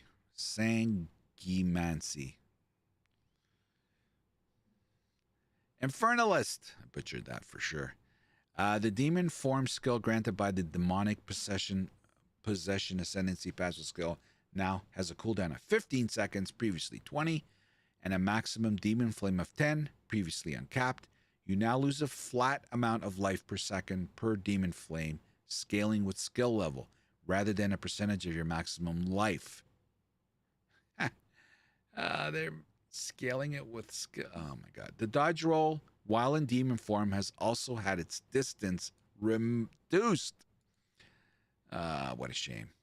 They looked cool. The seething body ascendancy passive skill now has, while on high infernal flame, and you and your allies in your presence gain 50% of damage as fire damage, previously 20. The grinning emulation ascendancy passive skill now provides 50% more crit damage bonus, previously 30. The pyromantic pact ascendancy passive skill now causes 50% of infernal flame to be lost per second if none was gained in the past 2 seconds, previously 10. The bringer of flame ascendancy passive skill now causes all damage from you and your allies in your presence to contribute to ignite chance and magnitude instead of providing while not on low infernal flame. All damage from you and your allies in your presence contributes to ignite chance and magnitude, no longer required pyromantic pact. The loyal hellhound ascendancy passive skill no longer causes 20% of damage from hits to be taken from your hellhound's life before you. The master darkness ascendancy passive skill now grants demon flame has no maximum. The small mana ascendancy passive skill now provides 3% increased maximum mana, previously 4. After allocating the pyromantic pact ascendancy passive skill, you will now have at least 1 maximum infernal flame, even with 100% reduced maximum mana. Using blink while in demon form now plays an appropriate animation instead of landing to blink. Oh.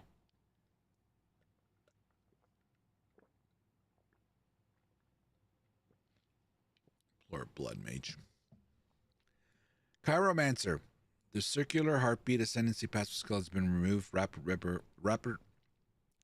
River no longer has a prerequisite.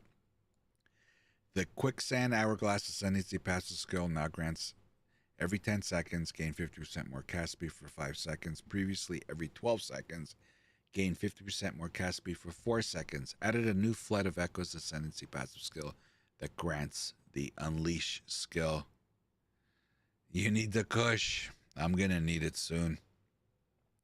Stormweaver, the Forcible ascendancy passive skill now provides 1% increased effect of Arcane Surge on you per 25 maximum mana, previously 15. The Scouring Winds ascendancy path now causes exposure inflict to lower the afflicted resistance by additional 12, previously 20. The Strike Twice ascendancy notable passive no longer provides 50% less shock duration. Instead, it now provides 20% less magnitude of shock to inflict. The Small Mana ascendancy passive skill no longer provides 4% increased maximum mana, now provides 12% mana regeneration rate. Okay, so a ton of passive skill tree changes. With the addition of the Huntress and other new game mechanics, we've added passive support for these throughout the passive skill tree. There are many new clusters, mostly in the Huntress Ranger area of the tree, and many existing passive skills have been updated. These changes may result in your existing passive tree being forcefully refunded if you had allocated nodes around the areas where the layout changed. So, they added the following new blind-related clusters, volatility-related clusters, ranged and melee-related clusters, hazard-related clusters, companion-related clusters, presence, radius, and aura-related clusters, parry-related clusters, banner-related, bleeded-related, thorns-related, quiver-related. Added a new Crimson Assault Keystone passive skill to the southeast of the Ranger and Hunter starting location. Crimson Assault causes bleeding you inflict to be aggravated and base bleeding duration. There you go. Bleed belts coming out. Added a new Trusted Kinship Keystone passive skill to the southeast of the Ranger and Hunter starting location. Trusted Kinship allows you to have 2 companions of different types. Causes companions to have +1 to each defense for every 2 of that defense you have, and also causes you to have 30% less defense. Holy shit! The following notable passive skills have been removed. You will no longer be able to instill them, but existing ones will still function. Break focus, hold focus, lasting concoctions,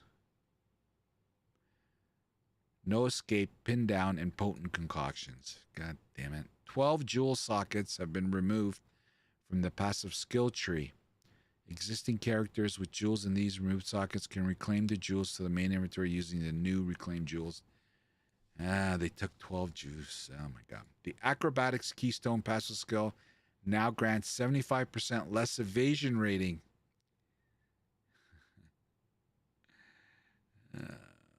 The Eldritch Battery Keystone passive skill now has the additional property of doubles mana cost. Ouch! Ouch. Ouch. Ouch. Ouch. The Giant's Blood Keystone passive skill now has triple attribute requirements of martial weapons. This previously only affected axes, maces, and swords, but was described as weapons. The cat-like agility notable passive skill now provides 40% increased evasion rating if you dodge roll.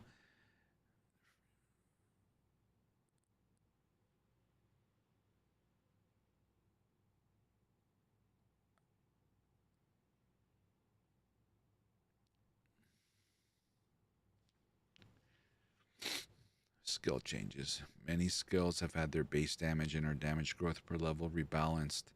Most of these changes are not specifically mentioned below as the changes are too widespread. Wow, what a line that is.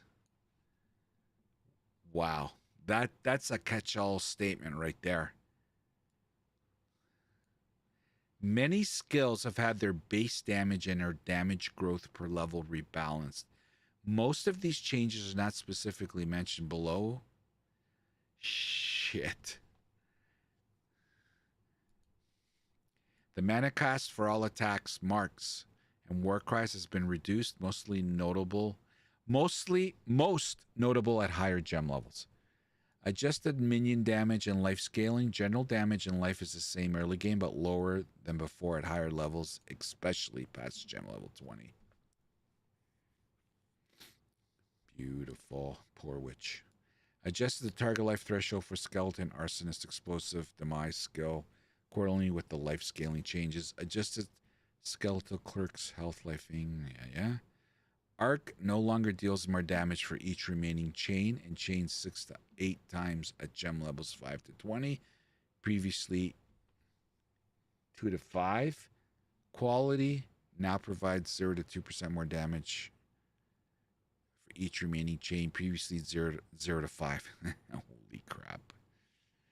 Archmage now causes non-channeling spells to gain 3% of damage as extra lightning damage for each 100% mana you have at all gem levels, previously 5 to 6%.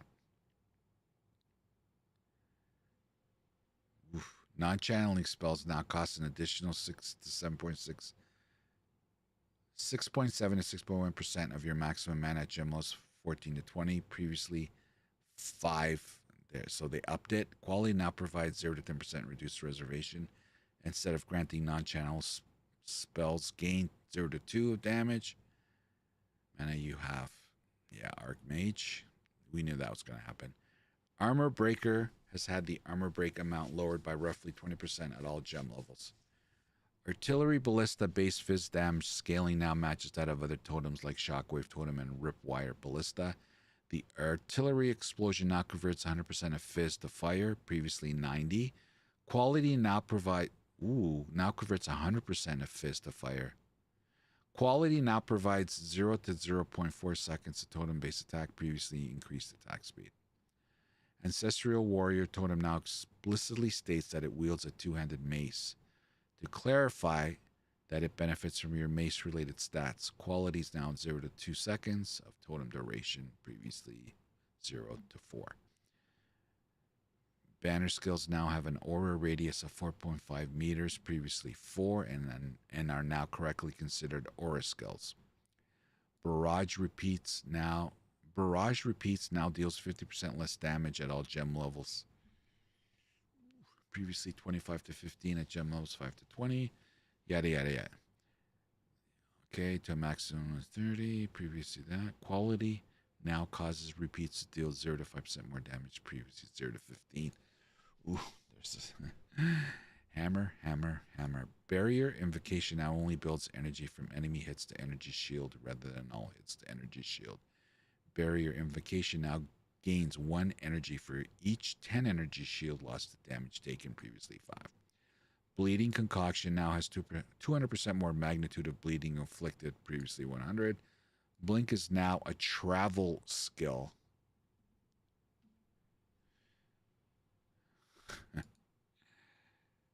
Ooh, I wonder what that implication is. Bone Blast now has a 40% chance to inflict bleeding on hit, previously 20. Bone Storm Shrapnel has become a generic mechanic called Impale. Similar to the Impale mechanic from Path of Exile 1, hits that impale an enemy causes the next attack hit against that enemy to gain added fizz damage equal to 30% of the physical damage dealt by the impaling hit. Bone Storm now impales on hit instead of applying a specialized debuff and has 200% more impaled magnitude. Here we go. Cast on minion death now only gains energy when persistent minions are killed. Additionally, minions that are created by a very under-leveled minion skill relative to the current area level now grants less energy when killed. Level 20% minion skills will incur no penalty and gain content. Cast on Shock now gains 1 energy per power of enemies you shock with hits from skills, previously 2. Cluster Grenades, Mini Grenades, Explosion Radius now 1.4 meters, prior 1.2. Combat Frenzy now has a gain of Frenzy Charge when you freeze, electrocute, or pin an enemy, no more than once every 5 to 4.1 seconds at gem levels. 8 to 20, previously 2.4 to 1. Wow. Well, they doubled it. They doubled it. Concoction skills now require an unarmed weapon set. They no longer deal your base unarmed damage, instead dealing only attack damage specified from the skill, like marks. They now consume 5 mana flash charges per use. Previously 3. Shit. That's not good. Fuck. Conductivity now causes cursed enemies to have 25% to lightning minus 25 to lightning res at gem level 7, previously 32, scaling up to minus 29 at gem level 20, previously minus 36. Cold Snap now has an explosion radius of 1.6 meters, previously 0.7. Curse skills now apply their curse after 1.5 second delay, previously 1 second. Dark Effigy projectiles now have a crit hit chance of 7%, previously 11, and an impact radius of 1.2 meters, previously 0.8. Quality is now 0 to 20% chance to inflict withered for 2 seconds on hit, previously 0 to 50. Oh my god, bro. Decompose, the skill granted by the Corpse Wade, unique boots. Now causes the poison cloud to poison enemies as though dealing chaos damage equal to 10 to 19.5 of corpses maximum life at gems 1 to 20, previously 30 to 39. Shredded. Despair now causes cursed enemies to have minus 20 to chaos res at gem level 9, previously 32. Scaling up to minus 24 at gem level 20, previously minus 36. So that, yeah. Anyway, you guys know. Detonate Dead now deals physical damage equal to 8.8, 10.7 at corpse maximum life at gem levels. It was previous 20%. Scaling further past gem level, it also now deals 41 to 61 fire damage at gem level 7. Previously 28 to 43. Scaling up to 139 to 8 fire damage at gem level 20. Previously 169 to 54. So that was, yeah, this is all nerf. Detonating arrows explosion radius now 2.4 meters, previously 1.8. Direct minions now has a 0.5 second cooldown. Does that mean they didn't have a cooldown? Okay. Elemental Invocation now gains 10 energy per power of enemies you freeze with hits from skills, previously 10.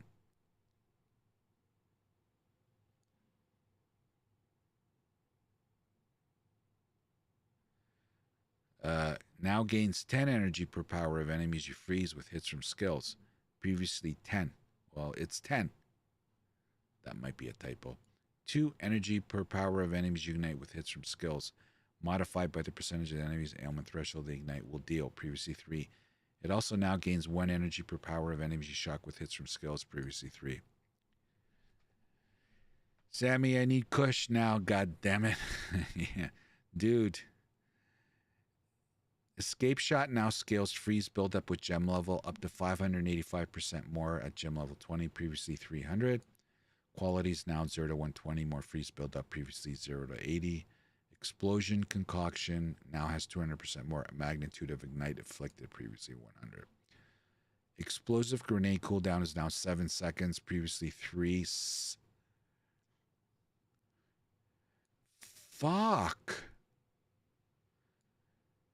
Now has an explosion radius of 2 to 2.4 meters at gem levels, previously 1 to 2. Now has a detonation. Oh, man. Oh, my God, man. They're knifing everything. Eye of Winter now gains 75% of damage as damage of the corresponding type. Falling Thunder projectiles now have 50% more damage for power charge consumed, previously 25. Fireball no longer bypasses the Raging Spirit limit.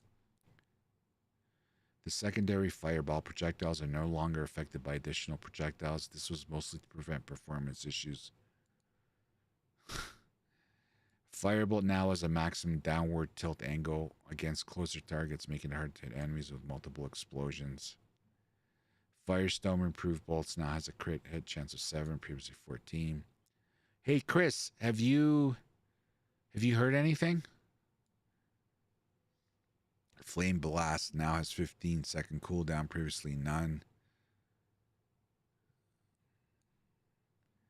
Flame All now causes projectiles which pass through the wall to deal with previously 64 to 91, slashed in half.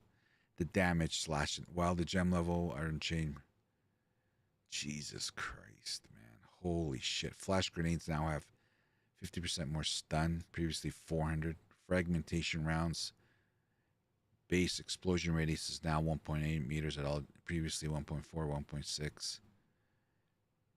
Freezing shards now fire 5 projectiles, previously 7. Freezing Salvo now scales freezing buildup with gem level up to 100. You haven't heard anything yet? That sucks. Frost Wall now has a cooldown of 5 seconds. Wow. Frozen Locust Explosion. Like, I don't even know if I want to read the rest of this. It's just...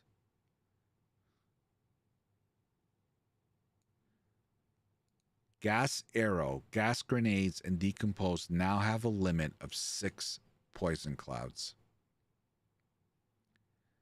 Glacial Bolt Walls now last 8 seconds, previously 6. Glacial Cascade Quality. Oh, here we go. Grim Feast can no longer be engraved in the gem cutting menu. Existing Grim Feast gems have been disabled. We aim to rework Grim Feast in the coming future. They took out Grim Feast? They took out Grim Feast.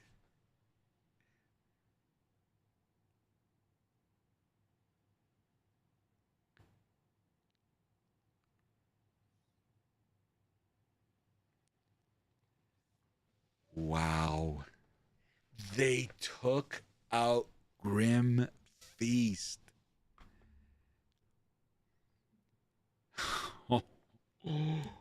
Oof. Oh, Hammer of the Gods no longer has a cooldown, but now requires 20 glory to use. Glory is a resource that gets built up by heavy stunning enemies. Okay. It's a warrior. And the Chayula now. Herod skills with attack hits now properly state their hits cannot be evaded. This is not a functional change, just a descriptive one. Herald of Ash, explosion radius is now 1.2 meters, previously 1. Herald of Ash quality now provides an additional 0 to 5% of overkill damage, contributes to basic night. instead of the previous ignite surrounding. Herald of Ice explosion radius is now 1.6, previously 1.8. Herald of Plague now requires a martial weapon, making it consistent with the weapon restrictions of the other Herald skills. Herald of Thunderbolt impacts radius now 1.4, previously 1.6. Wow. They got rid of fucking... Wow. Hexblast can now only detonate Curse, by which at least 50% of duration has expired. This means it can never expand curses that have an infinite duration. Curse orbs will be visible different when 50% of curse duration expired. The explosion radius of Hexblast has now been increased to 2 meters, previously 1.6, and now it has a maximum of 3 explosions, previously 9. There's not a sledgehammer big enough for this patch note. Hexblast damage has been lowered by roughly 17% at all gem levels. The explosion radius has also been reduced to 1.2 meters. Hypothermia now causes cursed enemies to have minus 25 to cold res at gem level 70, scaling up.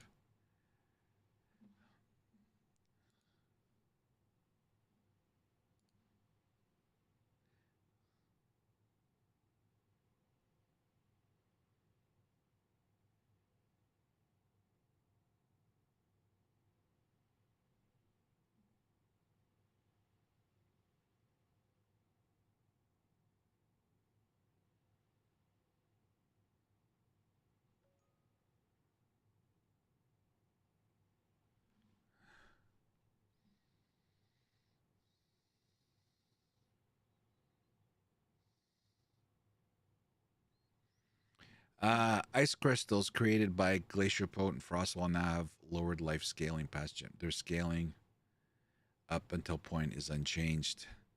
Ice Shards explosion radius is now 1.4, previously 1.2 meters, has a maximum of 16 active shards, previously 12, and now is 16 bolts loaded per clip, previously 12. Ice Shards that have existed for at least 0.5 seconds, previously 1 second, now deal 70% more damage.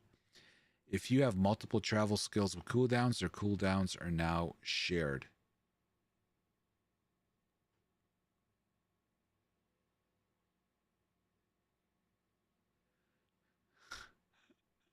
And remember, Blink was changed to a travel skill.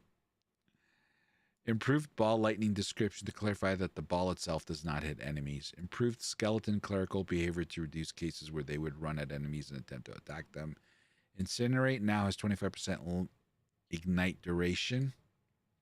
Leap Slam now has a 62 to 80% more stun buildup at gem levels 7 to 20, previously 26 to 39. Lightning Conduit now performs a number of extra lightning bolts if it consumes shock from an enemy. These bolts are distributed among targets in the skills area but can hit the same target multiple times. Lightning Bolt now has 200% more chance to shock, previously 100. Lightning Conduit has a 20% more damage with hits. Lightning Rod Arrow now disappears after being chained to 6 times at gem levels, previously 8 to 14. Arrows now take 1 second to charge up before releasing a lightning burst when chained to. Lightning arrows that chain to lightning rod arrows cause the pulse to happen instantly instead of needing to charge up.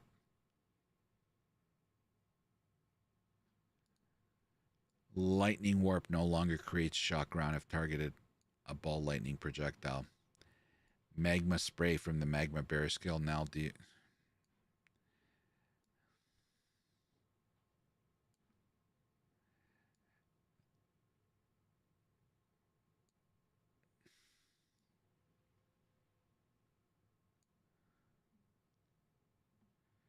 Wow, man. This is... Malice now applies critical weakness every 0.52 seconds.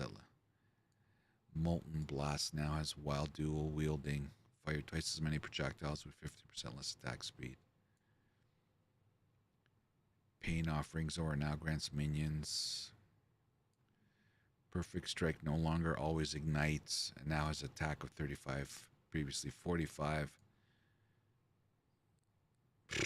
Perfect Strike also now deals damage in a wider area close to the player, making it less likely to miss enemies. Permafrost bolts now scale freeze build up with gem level up to 100% more gem. Plague Bearer now stores up to 197 poison damage at gem level. Previously 158, 149. The damage past gem level 20 has been reduced. Poison Concoction now has 200% more magnitude of poison inflicted. Previously 100%. Now deals base fizz damage instead of chaos damage.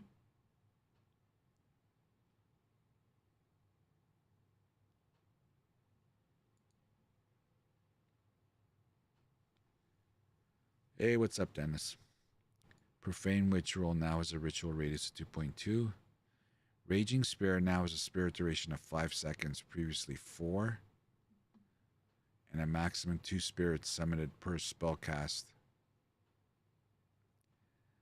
Fuck. Previously 5. The description of Raging Spirit has also been updated to make more clear that triggering spells will not summon spirits. Improve the performance of spawning very high amounts of Raging Spirit. If you spawn a large amount of spirits at the same time, the spawning of them is now spread out over a short duration. So they're delaying them. Rain of Arrows landing frequency is now affected by projectile speed modifiers, meaning that, for example, increased projectile speed causes the same number of arrows to land in a shorter total time. Reaper's Invocation now gains 15 energy per power.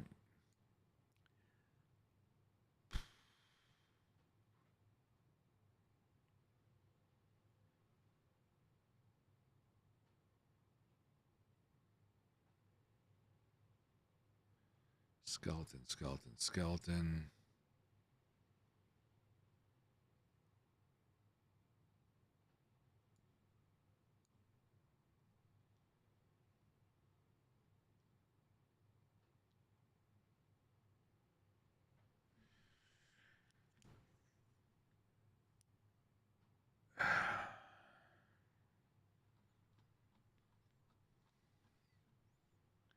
How's it looking?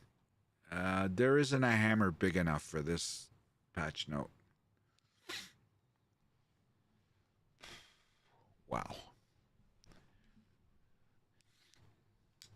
Okay.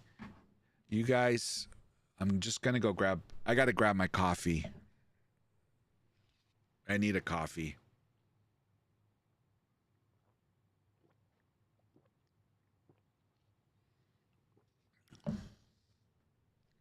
I'll be right back.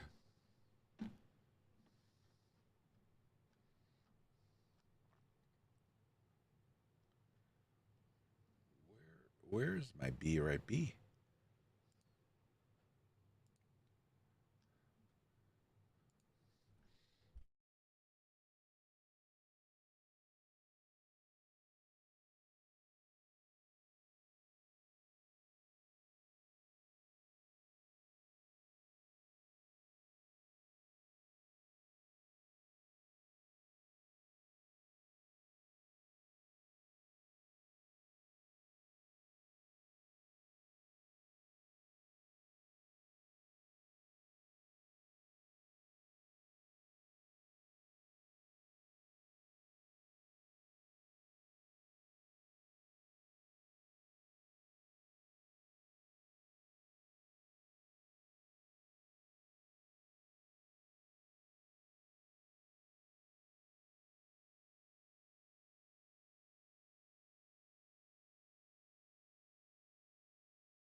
I'm sorry.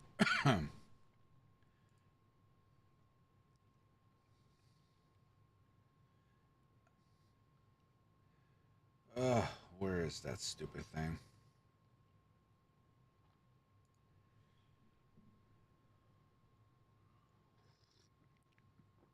Oh my god.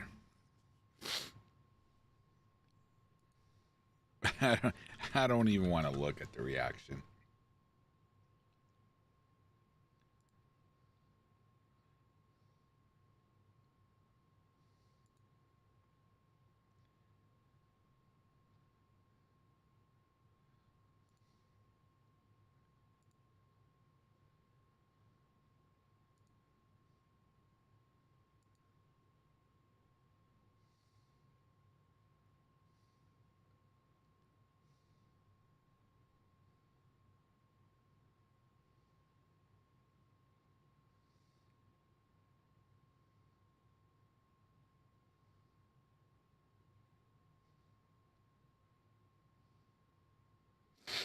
Massive nerfs, yep. Okay, soul offerings now grant 56 to 70% increased spell damage at gem levels.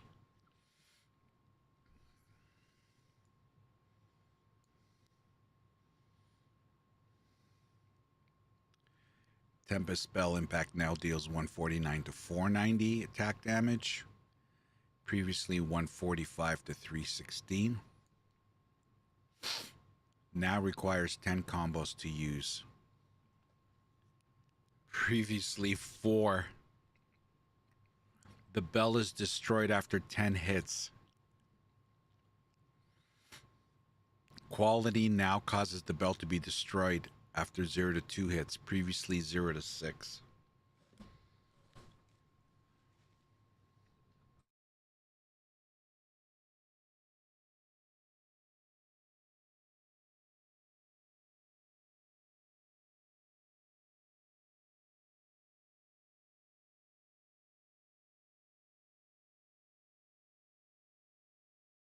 They did say they wanted to be distinct from PoE1. They're doing it the way they want. Tempest spell Shockwave no longer deals 30% more damage. I don't even know if I want to read this. Tempest spell can no longer trigger a Shockwave every 250 milliseconds. This value is a strict limit. Tempest spell limit on number of bells placed is now shared between different copies of the skill.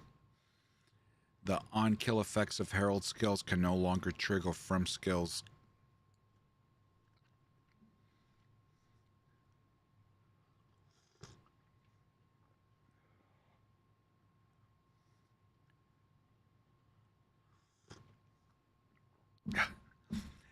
Like even Vine Arrow now has a limit of 1.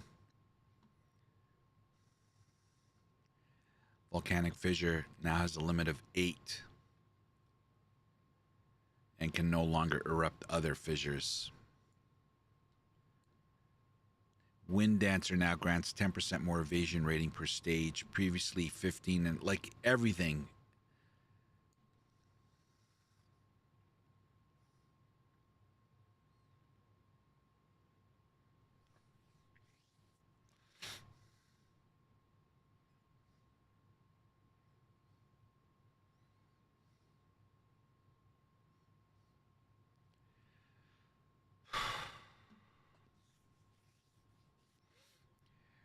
$25, previously $35. $25, previously $35. $110, previously $100.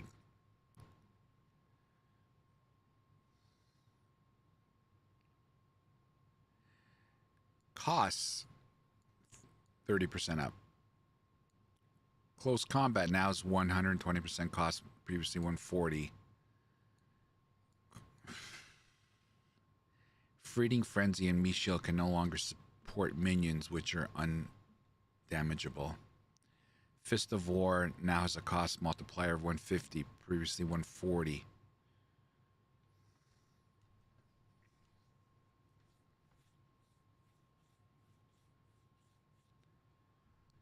Scattershot support now has supported skills deals 35% less damage, previously 20. Holy shit. Spell Echo support can God.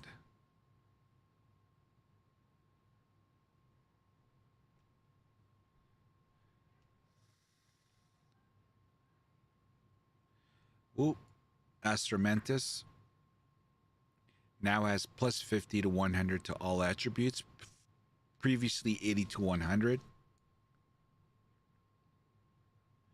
Hey, Hitman, they pounded everything to the ground and nerfed no trash or boss mechanics. Yeah, I don't want to read this. This is depressing. Jeweler Orbs now set a skill gem to have the specific number of support gem sockets rather than adding supportages to a skill with a specific number. For example, you can now use a perfect Jeweler's Orb on a skill gem to set it to have 5. That's a good thing. This is a good thing. Advanced and expert item base. Oh my god. It's going to be rough. Yeah. They're nerfing almost everything. I'm having deja vu, man. I'm having deja vu.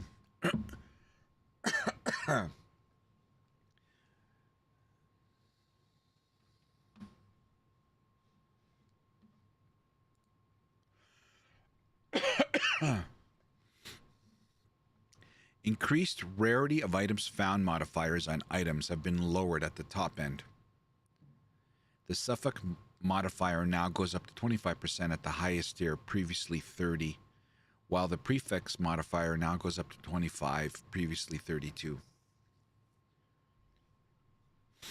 At the very least, it will be a new league. Yes, MeWe Kiwi. That is the good thing.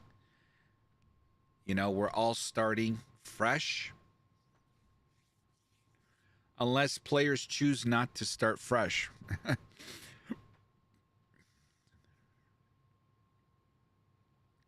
Breach rings now have the implicit modifier of maximum qualities 40, previously 50. Existing items can be updated using a divine. The chance for breach rings to drop has been greatly reduced. Notable passive skills in the starting areas of each class can no longer be instilled. Added new jewel modifiers that provide similar benefits to new passive skills added to the passives, such as companions.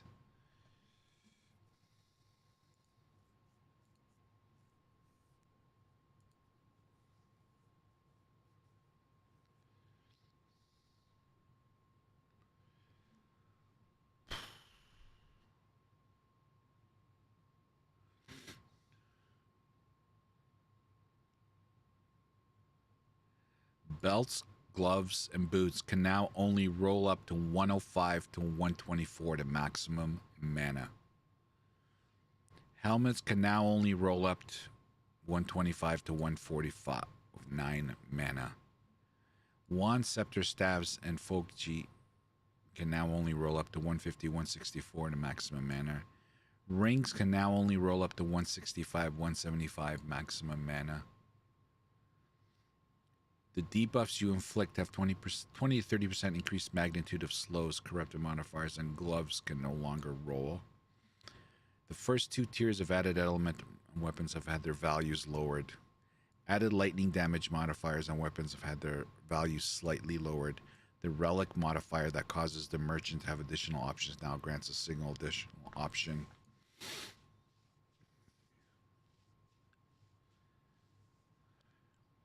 Monster changes.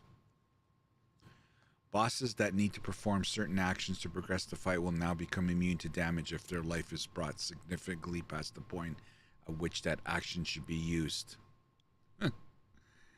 This should have no noticeable effect to most players, but will prevent cases where bosses could get semi-permanently crowd controlled to prevent the fight from progressing.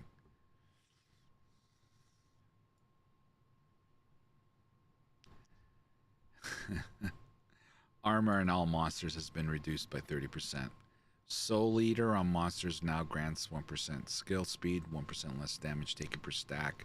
Previously 5 and 2, now stacks to maximum 50, previously 45. The life of the following pinnacle bosses has been adjusted. All of them, as we already know. We already know this. They were wrong to begin with, so this is an adjustment that needed to happen. The life of the Trial Master and Zarko, the Temporal, have been reduced. The following bosses no longer have armor penetration. There they are. Lowered the damage conversion to other elements for some skills used by the Arbiter of Ash and Olroth, the origin of the fall. The Arbiter of Ash now has a tapering, less damage taken buff for the correct amount of time. The Arbiter of Ash now deals increased damage with selective few abilities. Hey, Arbiter of Ash got more damage. Scourge of the Skies now deals increased damage on its vomit abilities. Beautiful. More damage. More damage. Damage. Leap slams reduced. Silverfish Dodrill now deals reduced damage. More damage. Less damage. Wrathbreaker now is a resist to cold and vulnerability to fire. Lower the damage of it. The Hates Chaos Quicksand skill. Count Janar's 180-degree swipe attack can no longer be blocked. Monsters now have higher light stun damage. Lowered the maximum number of monsters that can be alive at once in ritual encounters, particularly early in the game. Electrocute now builds up. The pin now builds.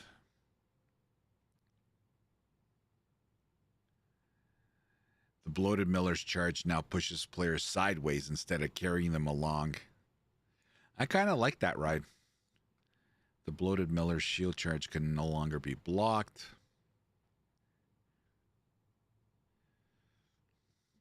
You now must open the Helena gates before you can advance the Ascend to Power quest to be able to travel to the Trial of Sechamus. The Earning Passage quest now ends on entering the Ardura caravan in Act 2 rather than speaking to Zarkar and Vastri outskirts. UI changes.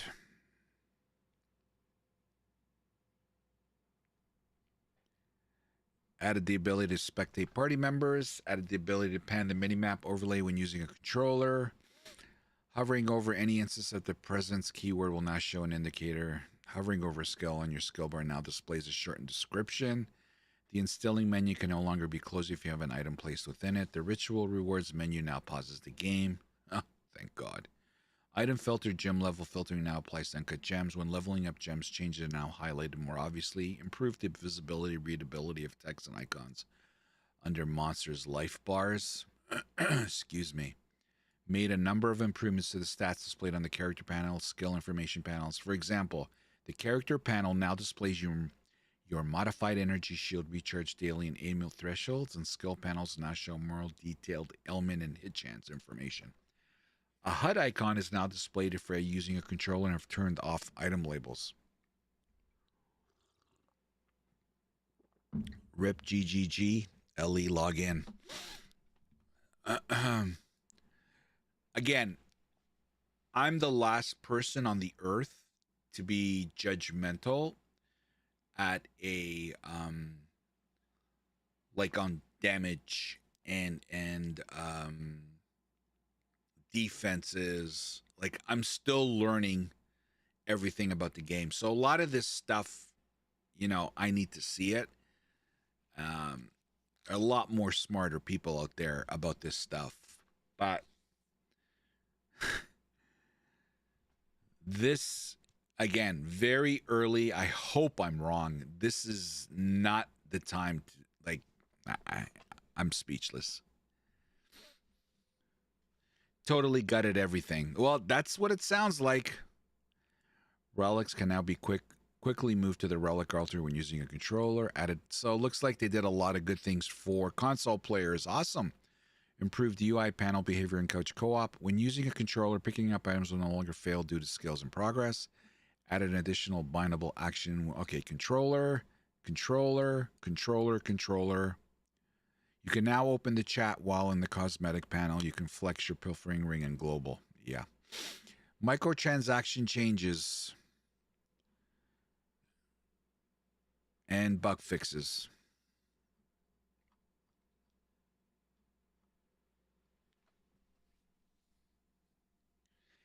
Grim Feast dead. Archmage dead. Ice Monk mostly dead. Heralds half dead. Hex Blast useless. That's the summary. Thanks, Nex. I'm going to clip that and make it my video tomorrow.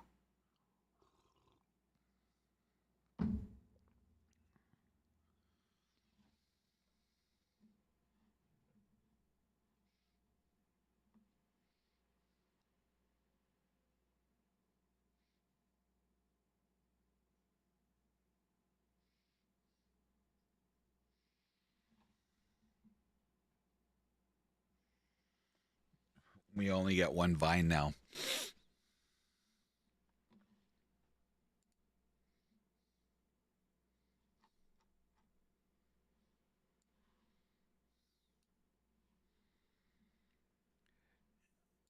So,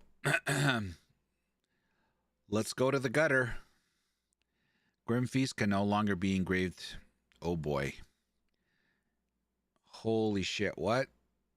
Turns out doubling your ES with one gem was too busted to fix. Okay, it's been up for 5 minutes. Someone tell me how I should feel. Massive nerfs across the board.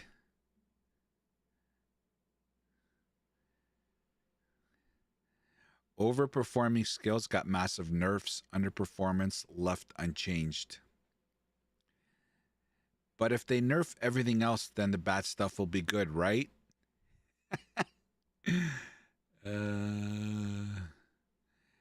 Pillar provides half the effects it used to, so that's 1/8 power left. Hoa got its added damage, half the attack speed bonus reduced to 2/3. Gambling gets 20% less attributes as a penalty to Ascendancy. No, Tempest Spell massively nerfed as well. Needs 10 combos, yep. LMFAO, it's deader than a doo-doo, and I haven't even read the patch notes yet, but I do admire your optimism for asking. The vintage PoE 1 experience, haha, just slamming the huge meta shift like Chris intended. Not gonna lie, can't wait for gem info now. Grim Feast is disabled. Everything is ruined. PoE 3 will fix it.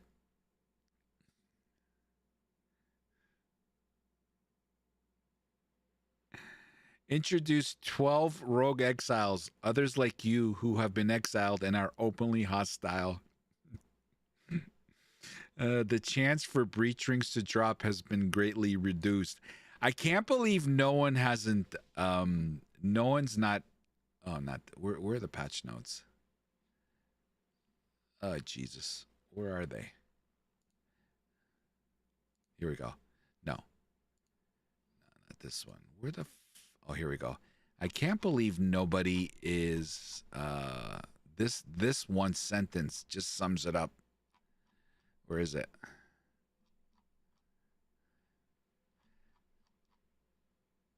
No. It's up here.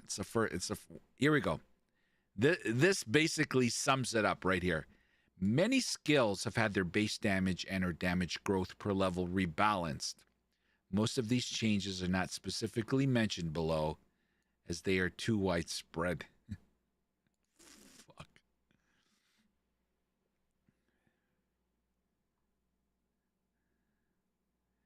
Many fire skills. Yeah, there you go. There's a positive. So many fire skills now burn grass, guys. Yeah, the Waystones was a W in some respects. Corruption areas no longer implicitly have +1 to area level. How do we get level 20 gems to drop then? Bosses drop them on a higher tiers. Was hoping for better Witch Hunter buffs. Ascendancy changes look very disappointing so far. I don't think Chayula and Witch Hunter are any close to not having. Okay. Spark got nerfed. Archmage got nerfed. Stormweaver got nerfed. The GG Classic triple whammy. Archmage got deleted. Eldritch Battery now doubles mana cost. So it's quadruple nerfed. What the hell? Huge Hammer of the Gods nerf.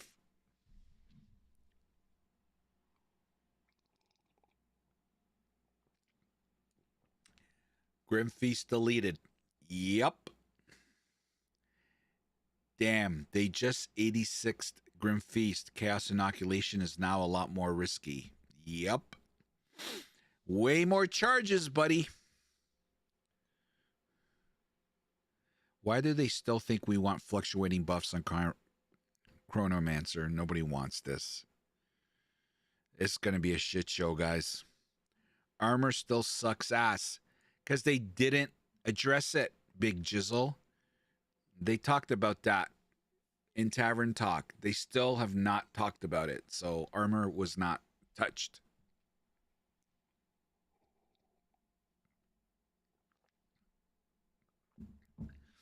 Spark halved. Archmage more than halved. Stormweaver down to about 40. Spark Mage will do a small fraction of the damage it used to. Archmage triple killed. GGG with the reciprocal tariffs on fun. That's the best one right there. That's the best one right there.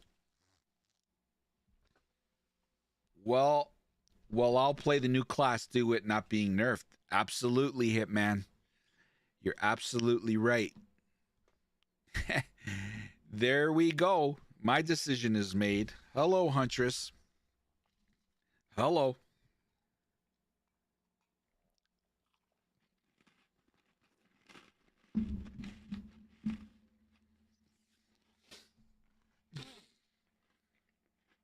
Oh my God, this one's even better.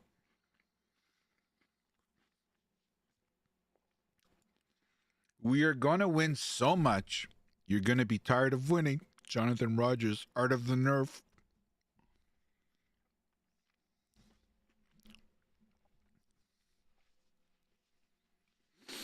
Oh my God, that's so good.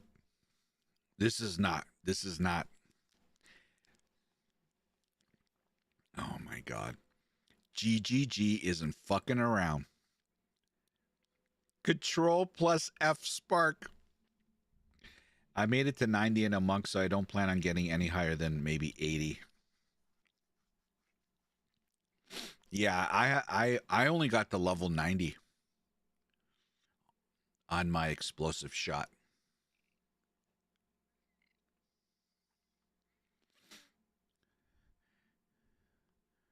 Was planning on League starting Lich Hexblast, but these notes made it seem unplayable. Yeah. What else? Grim Feast can no longer be engraved.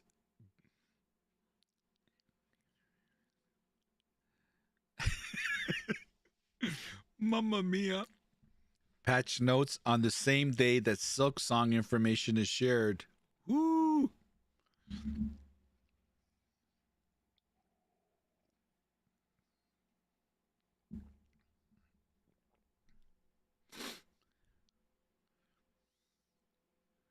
I don't know why they added a cooldown to Flame Blast. Rip to my Poison Flame Blast Titan. The most fun I've had in all the time with PoE 1 and PoE 2. Grim Feast got nerfed out of the game. Yeah, Riff Raft. Get out of there. They're going to address it at a later time. Let the crying begin.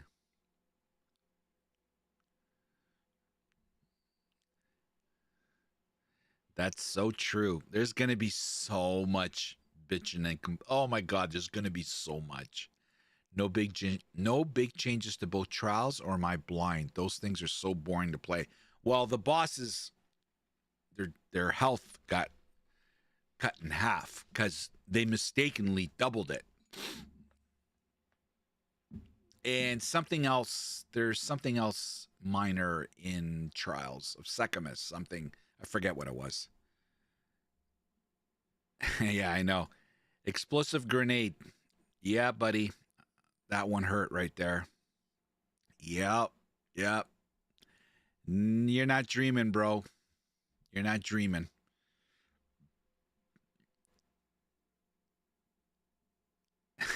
Yo, hey. This guy picked up on it right here. This is the sentence I was like, well, how come no one's talking about this sentence? Of course, that's the reason you're not posting numbers. Ouch. Infernalist, demon form butchered.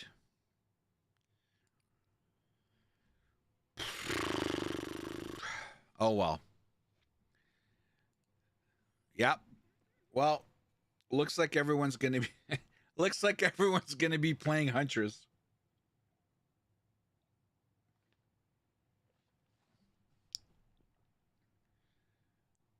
Wow. Wow, wow, wow.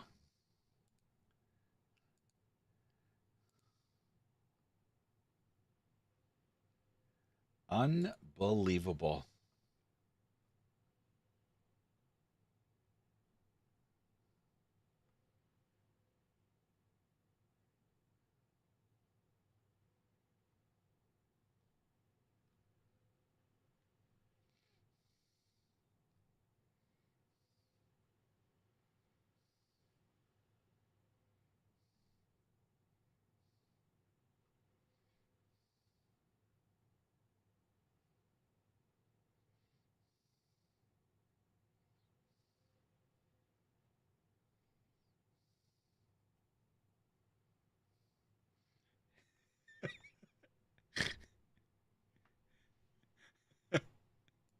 Look at this.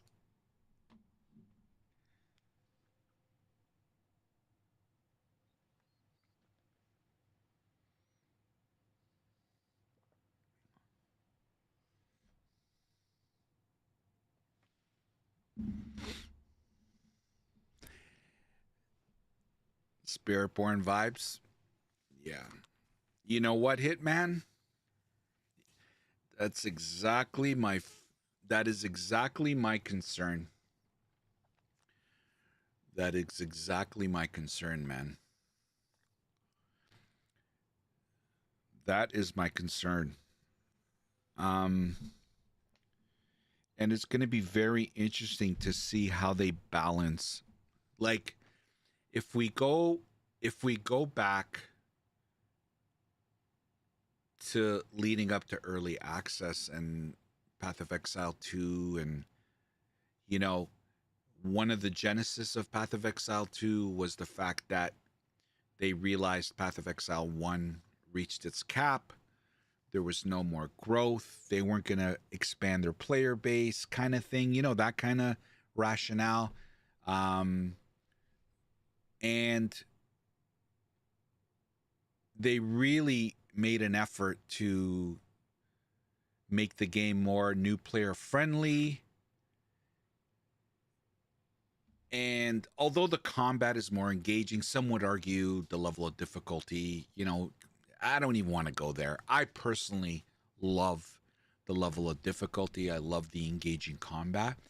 But one of the reasons why one of many reasons, one of them was they wanted to, you know, make a game that was more expandable to a wider audience. And they did that. Like, the early access numbers are crazy, right? But engaging combat, level of difficulty is one thing. And I don't think they should change that. But like taking, I don't know, man, I don't want to say taking the fun out of the game, but like we have examples of other studios taking the fun out. You know what I mean?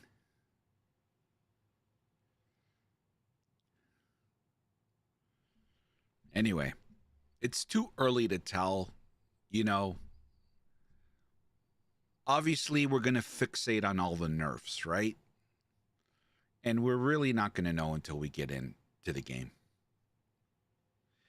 I know, don't mention that next. Like, I don't know what the fuck What's wrong with, you know? Poison Concoction is one of the builds that I go to.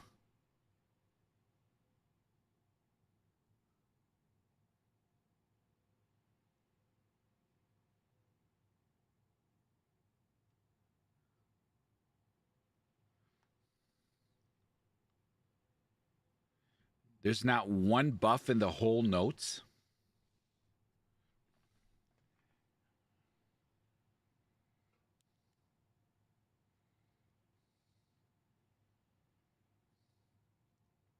Yeah. We know we won't be using Grim Feast. That's for sure.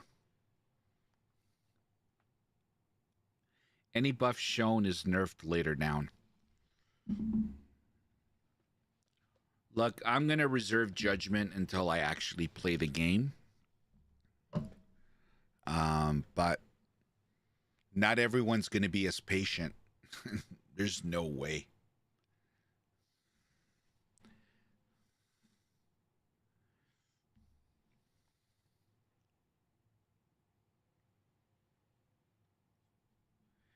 Armor is shared table, right? Now, broken armor takes 20% fizz damage.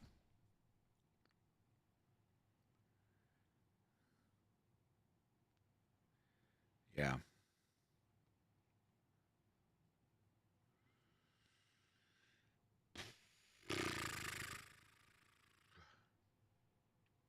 Well, D4, D3, they destroyed them games. I literally burned Chaos Orbs to get rid of Burning Ground due to it being too overpowered on maps. Yeah, Burning Ground is disgusting. I think they needed Global Monster Speed minus 30. I'll wait for the game to come, but I gotta say, not really impressed. So, Hitman, have you... Oh, no, you... Okay, no. Okay, no. You are playing early access, so... I think they... for at least in endgame when the monsters are much faster than players. Hex Blast doesn't work with Blasphemy anymore.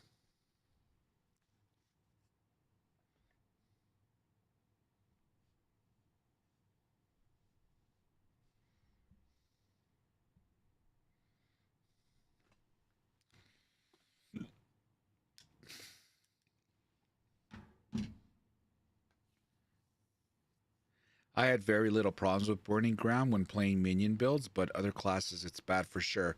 Well, you know, it's one thing, you know, some people say just go around it, you know, like manage it, you know, go around. And yeah, you could, kinda. The problem becomes in certain maps where it was constantly through hallways and shit. Narrow hallways. So, you know, you would go, oh, there's Burning Ground. It's a narrow hallway. Okay, turn around and try to go the other way. You know, like that kind of shit. But whatever, you know, it's part of the game. You just have to navigate it, right? But it's just, I don't know. Some of these things, I love difficulty. I love having to decide left, right, forward, back, you know, what's the term I'm looking for? Shit. Risk reward. You know what I mean? But some of the mechanics are cringe. They're just cringe. It's no purpose. Like, other than being cringe. My opinion. I played WoW D2 to 4 PoE, but PoE 1 there was just so much to that game I got lost in the sauce.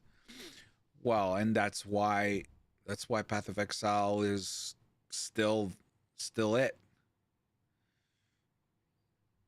You know, the unfortunate part is with Path of Exile is that it's a very layered, complicated game, which is amazing, but it takes forever to learn and master, right? And a lot of players don't want that. So it limits your potential, per se. And, you know, I think that's the platform they jumped off of to say this is why we need to make PoE 2. That's one of the reasons, anyway.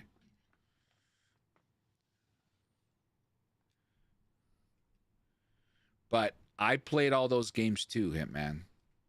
Now, I was late to the party to Path of Exile. I didn't start playing PoE until 3.21, the Crucible League.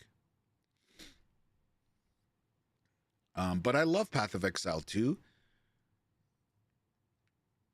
I love the level of difficulty. I love the combat, the engagement. Like it's awesome. The boss fights. It's amazing. Just, you know, I'm hoping they're gonna just keep adding. There's a lot of things that are just, why is it there? But, you know, this is another, it's a yin and yang right now, right? GGG has a vision for this game, and the player base wants a certain game, and it's the push and pull, right? But I think if anything we've learned over the years, and, you know, it's pretty evident during the Tavern Talk interview, like when they don't want to talk about something or they are, you know, they have a vision. You saw Jonathan's reaction to Ghazi when he was asked about the trade, right? I don't want to talk about it. I'm like, you know, they have a vision.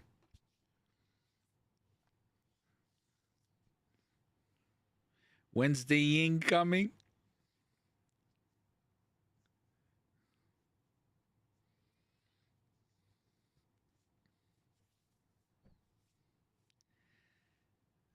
Man, this is gonna be a dumpster. This is gonna be a dumpster. It's not even a matter of right or wrong. It doesn't matter. When you have a nerf hammer come down, the player base does not take it well.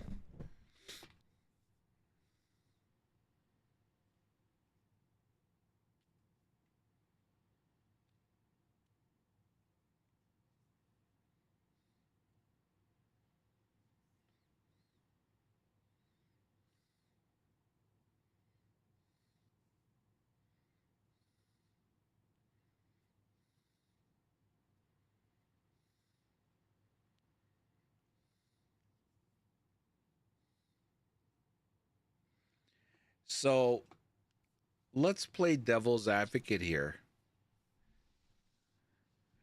Could they have gotten away with not doing this?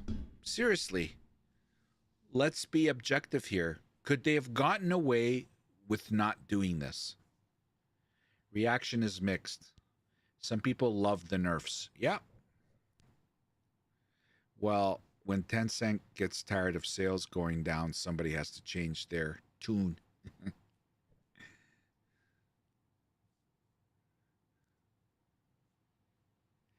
The game's been paid for already, Hitman. It was already, we already know that the sales from early access has paid for the development of the game and then some. But you're right. I totally get it. You're right.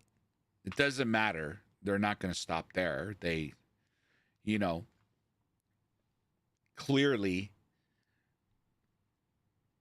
the more players playing your game where there are supporter packs and skins, the more opportunity there is for MTX, right? Now, when Path of Exile 2 gets out of early access and launches to the real game, I mean, to the full release, it's going to be a free game. So they're not going to make any money there, but you need, obviously they want people playing their game. So they're making MTX money, you know?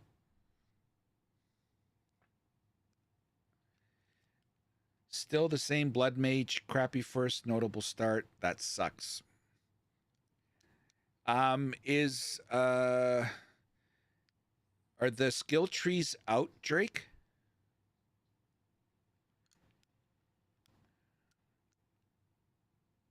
They'll make money off the extras they serve.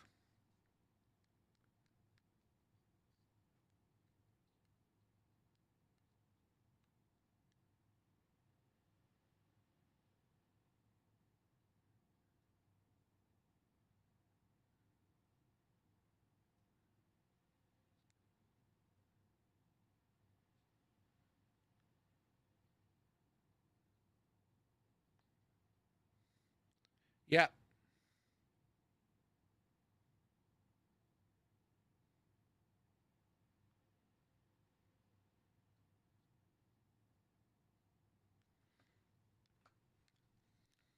Yeah, and there's another tab that we now have to get. I forget which one it is. They made a change. So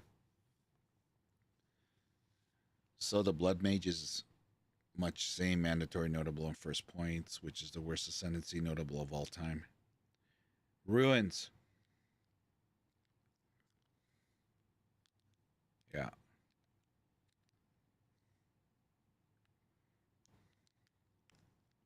Anyway, that makes my decision easy.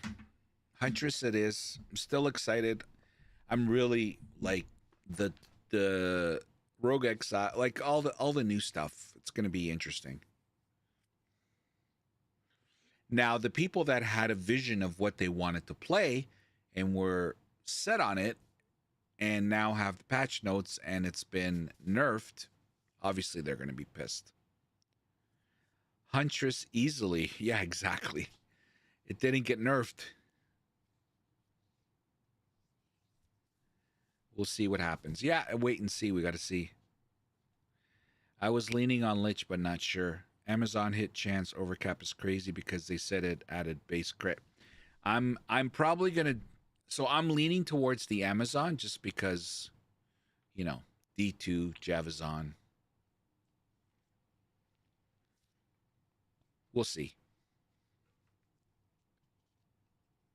So you can get like plus 15 to crit.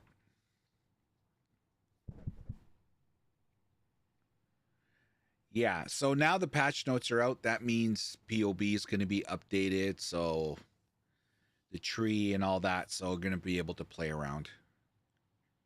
As long as your hit chance is very high.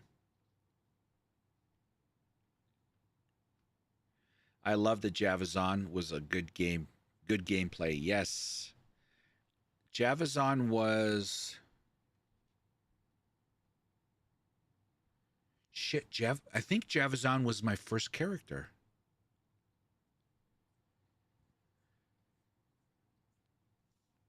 Yeah. I think it was my first character in D2.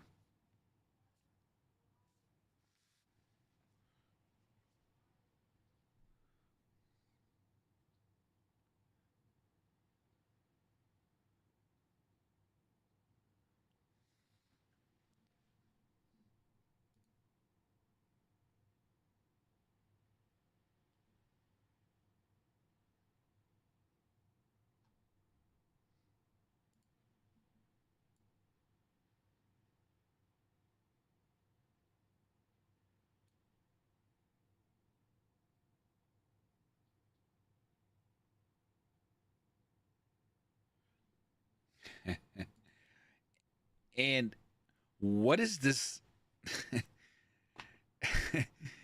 Like, these nerfs not only impact the player base, but what does this do to the like racing community that just had a really good event? And people are like, Blink is now a travel skill. And there's that minimum level requirement to go into Cruel now and Endgame.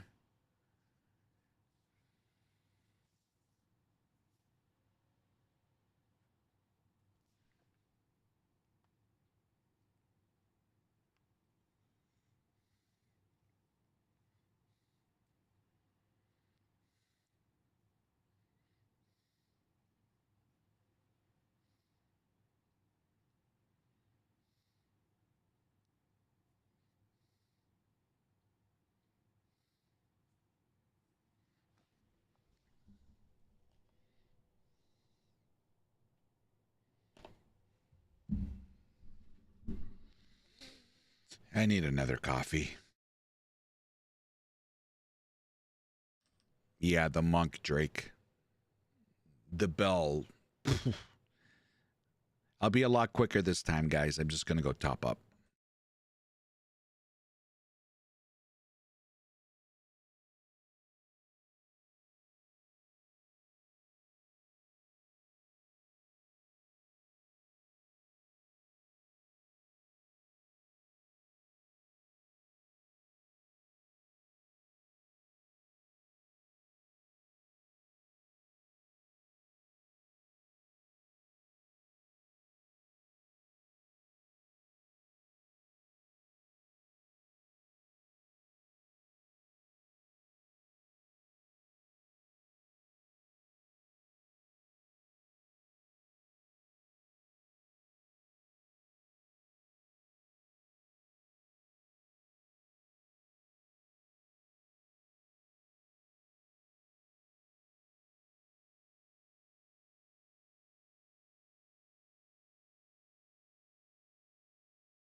We're back.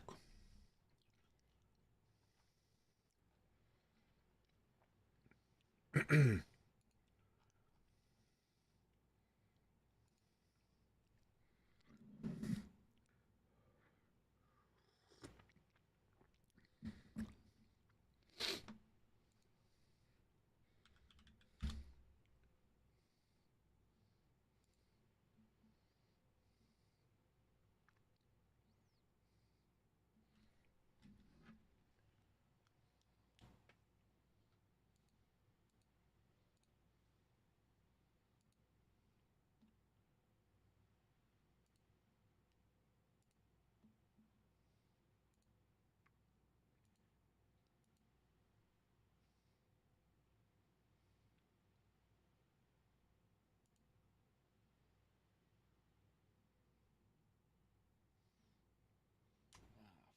how do I do this?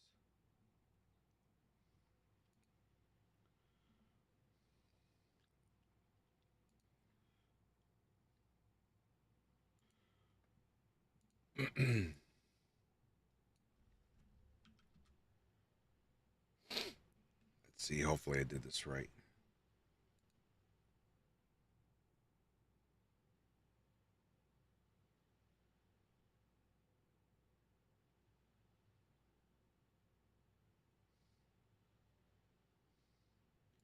I don't. It doesn't look like POB's been updated.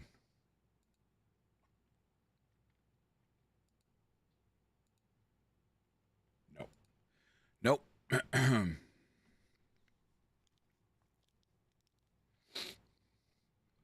Oh well, we're gonna have to do that tomorrow.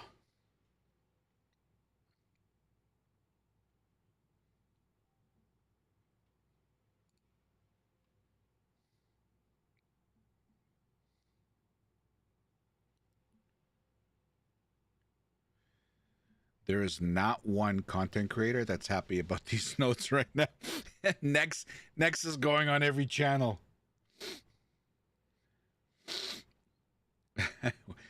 What's Hawk saying? He must be crucifying him right now.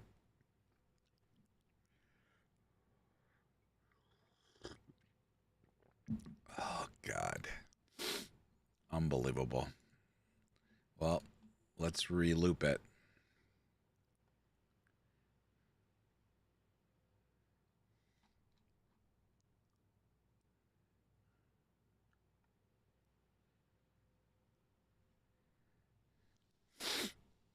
Is he live? Yep.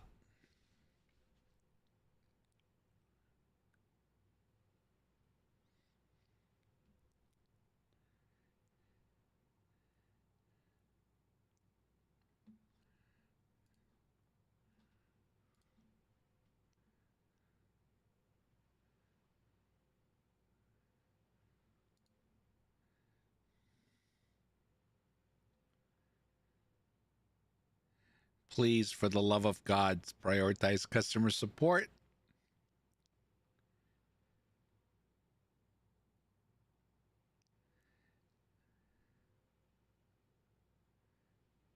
Wow, Jorgen. I'm already reading them and I like the changes. Ooh.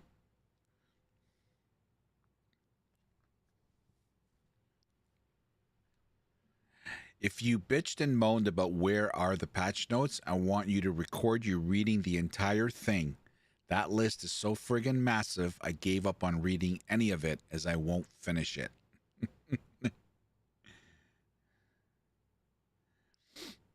There's no way he's read them all yet. Yeah, it was only an hour.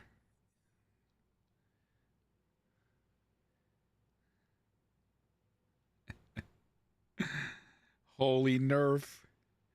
Oh my God. Okay, it's happening.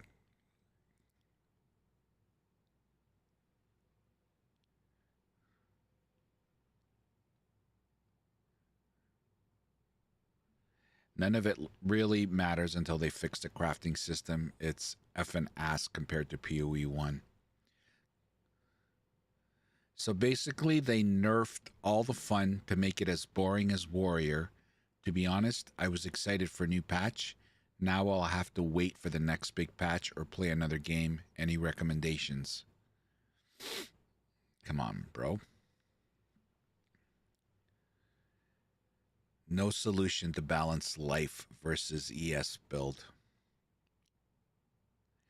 Akrok, summarize patch notes. Akrok, could you please resume for me? Holy crap, how is a patch that big even possible? The Ingenuity unique belt no longer has 40 to 80 increased bonuses gained from equipped rings. Instead, it now has 30 to 50.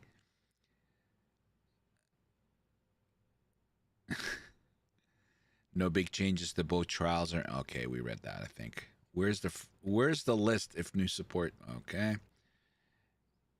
You get a nerf, you get a nerf, you get a nerf, you get a nerf. Everybody gets a nerf. Thank you, Oprah. 50 gig update. Thank you, GGG. Haven't read the notes yet. Okay.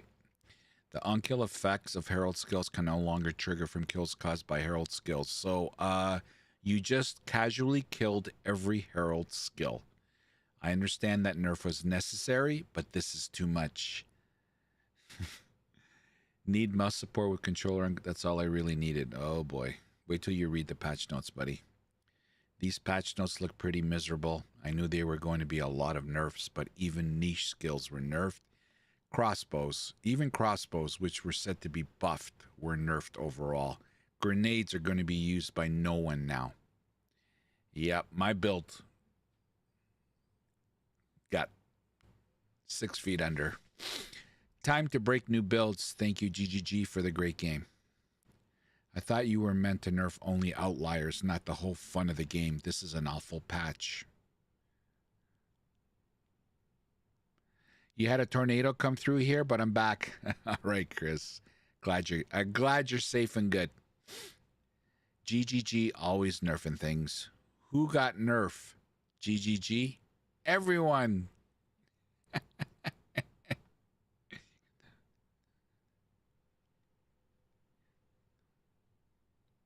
You can tell who did and didn't read the patch notes. Yeah.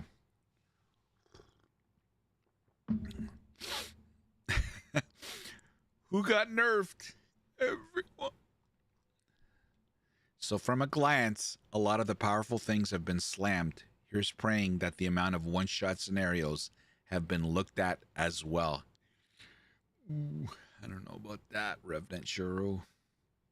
So all classes that was played are now dead, and the classes that was not played got a little buff. Delirium 4 will be fun. Get ready to be stun locked and dead from a stun. Stun is 3 seconds now, plus the stun threshold nerfs. This might break all the non-one-shot builds. You're breaking my heart, Chainhook. Dawn of shit! PoE 2 version 0.2. Dawn of the nerf.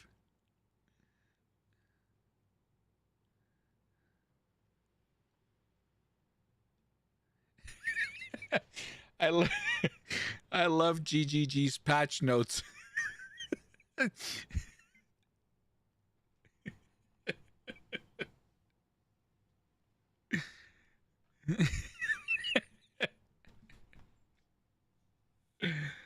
Oh my god, come on guys. It's not all doom and gloom, okay? Stop. Glass is half full. We gotta play it still, okay? Oh my god, it's a bloodbath in there. Stay safe, everyone. Many nerfs and many builds gone, but new broken builds will emerge with all the new content. Obviously, we're not supposed to keep playing the same builds we have been for another 4 months. Last Epoch should move their launch date back. But Chris can't play it. Why didn't you nerf Archmage more? We're getting the boring Spark Archmage meta again, bruh. This took 4 months? The good character before now being nerfed at least 50%. Great. Didn't see any mention on boss maps having the boss to be completion goal, with rares being optional, which was spoken about. Love it all. Here we go. We got a lover of it. Skill tree, when? They nerfed Spark huge. Yeah, I don't know what this guy... Where is it? Who said... Oh, this guy. Yeah. At Gronk, make a resume from this patch. Nerf-wise, e.g. Herald of Ice, Spark, etc. Not as many hard nerfs as I was expect. What? Even stat stackers and mana stackers should be fine in the endgame with more investment. Give new Ascendancies, Gems, Uniques, GG match. Let's go. Thanks, GGG.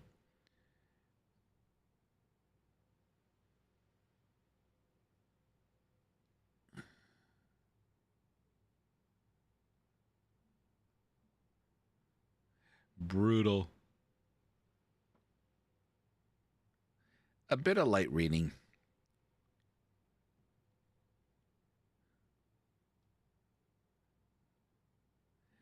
Grimfeast got Thanos snapped. Let's go. Plus, I ain't reading all that. Rip Grimfeast.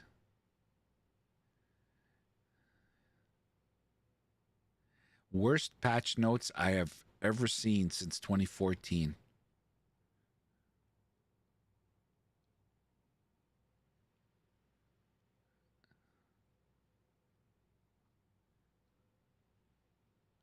The Temporalis unique body armor now caught. Yeah.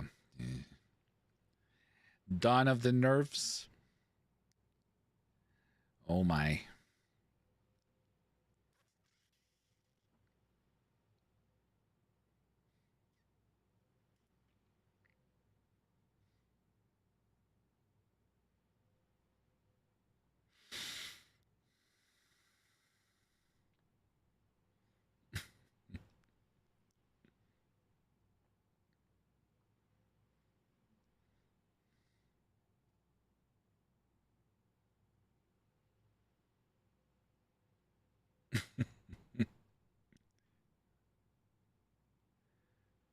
Log out.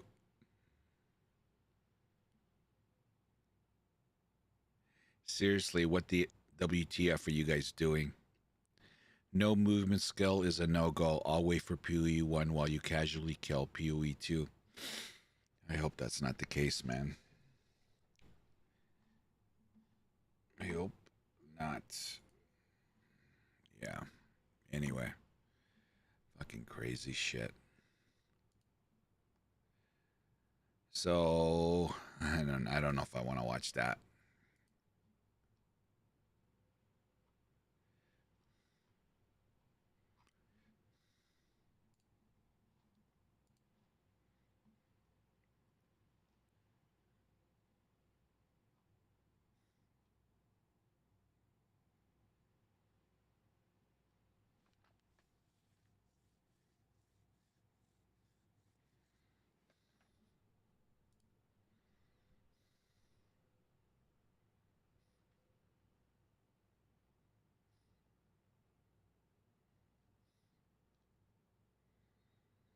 What do you guys think? What do you guys think this is going to do?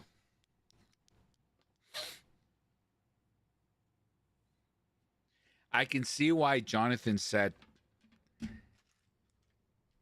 in one of the interviews, he said there's going to be a drop in the player in 0.2, and then there's going to be an increase 0.3 and onward. They nerfed everything.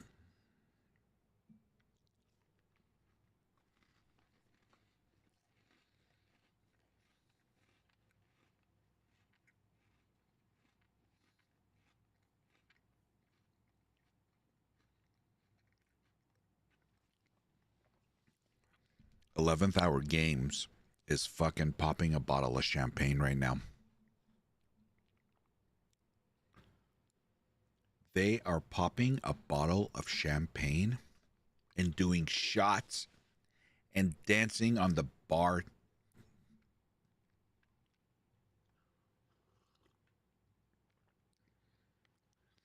This is why I'm shaking my head.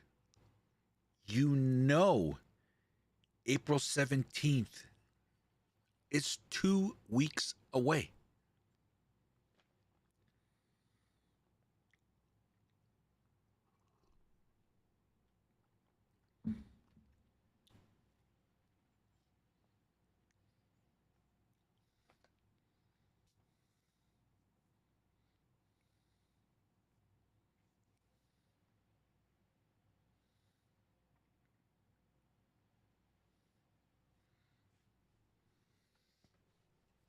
I'm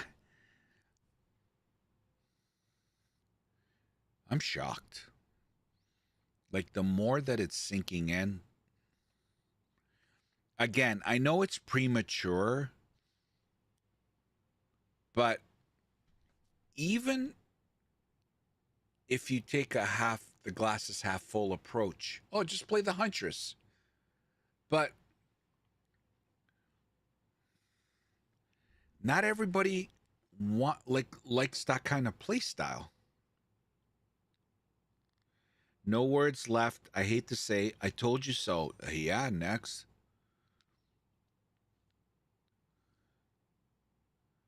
Well, I think it's a little too early to pop the champagne and start celebrating next, okay? So, but yeah, it's definitely leaning towards you being right. That is for sure.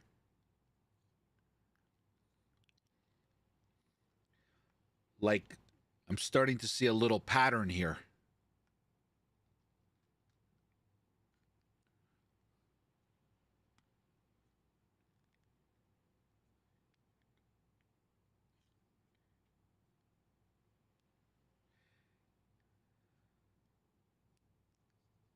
Can I get glasses out at least? Huh?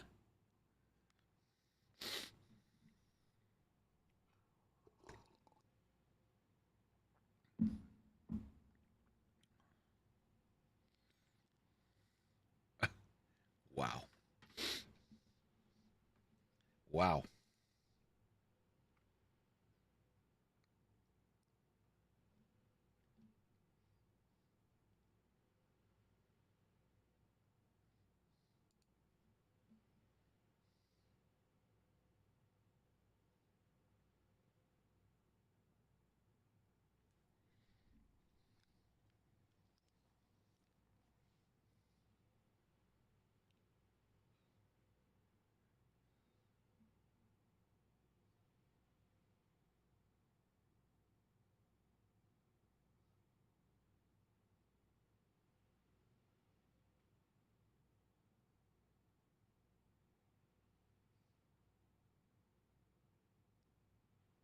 Not a good thing. It's not. It does not mean the game's good. You see all the shit that happened with D4?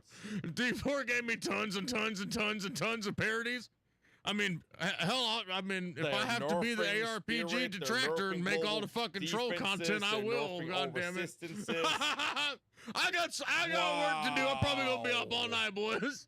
I got work to do. See y'all tomorrow. Oh, damn, I'm gonna be up for a while. Random per soccer runer soul. No, it's good content wise. Yeah, Sworn unique shield no longer gives plus 50 spirit. We'll see y'all later.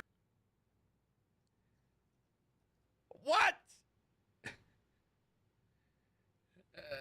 Shit. Refresh.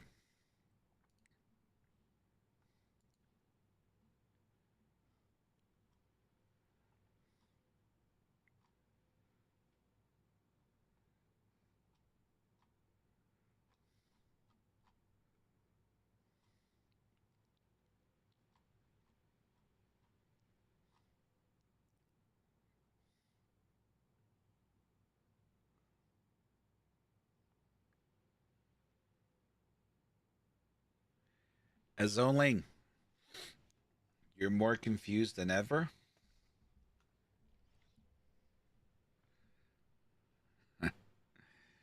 What's there to be confused about?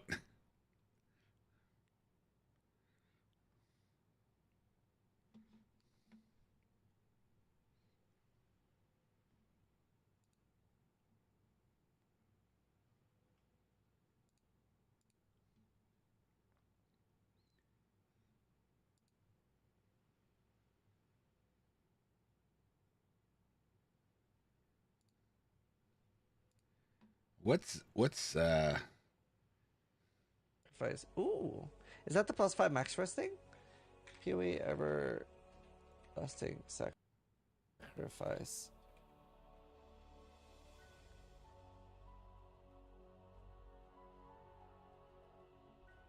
Looks like Zazaran is reading through it.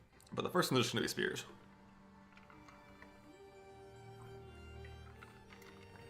because it's new. Speaking of new, I haven't watched this yet.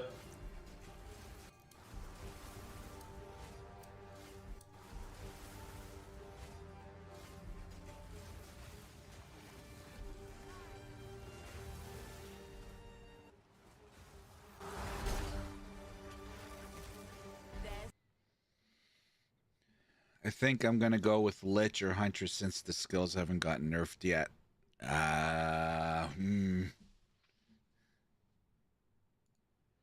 You might want to look at Lich. But yeah, I think I'm gonna be going Huntress.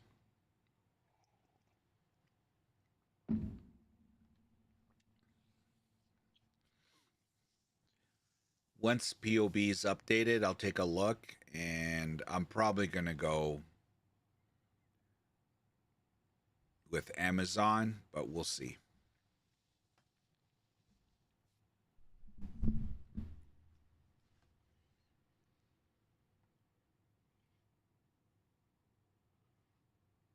Have to see how it feels.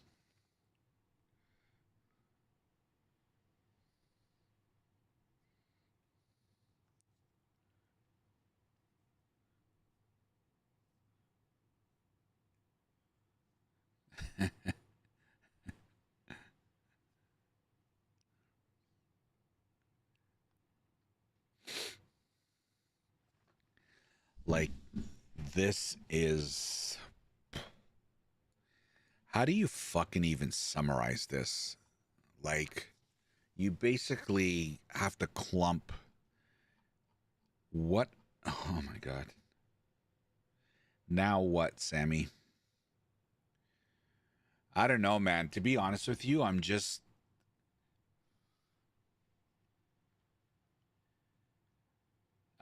letting it sink in, and I'm sorry. Like...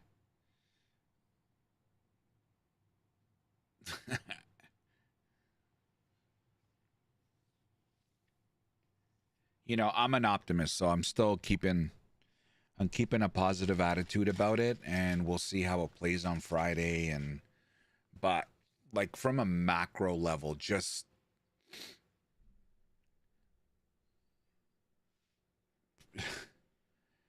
it's going to be such a negative feedback from so much of the player base. Just, it's the nature of the beast.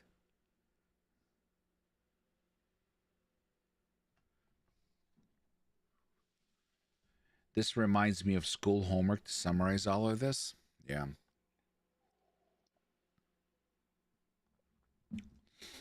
I think this just reconfirms that they're adamant about the game that they want to make, and they're sticking to the guns. And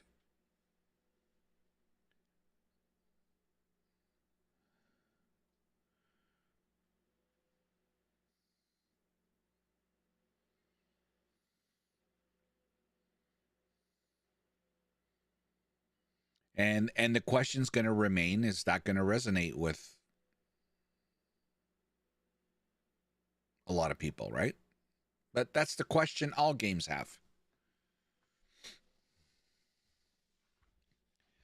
All games have to address that problem.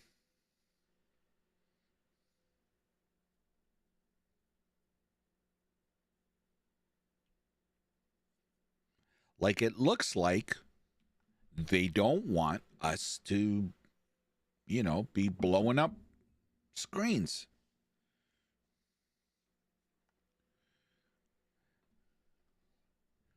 It looks like they want combos. It looks like, you know,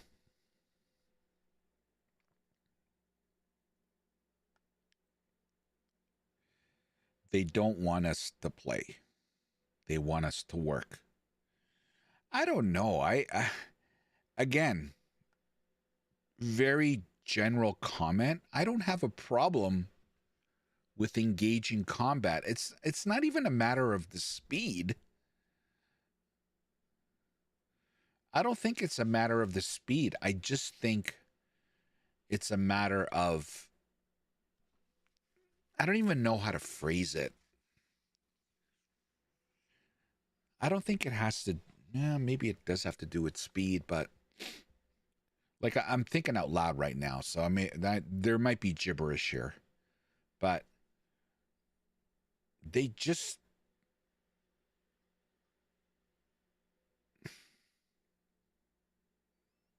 I don't know how to phrase it.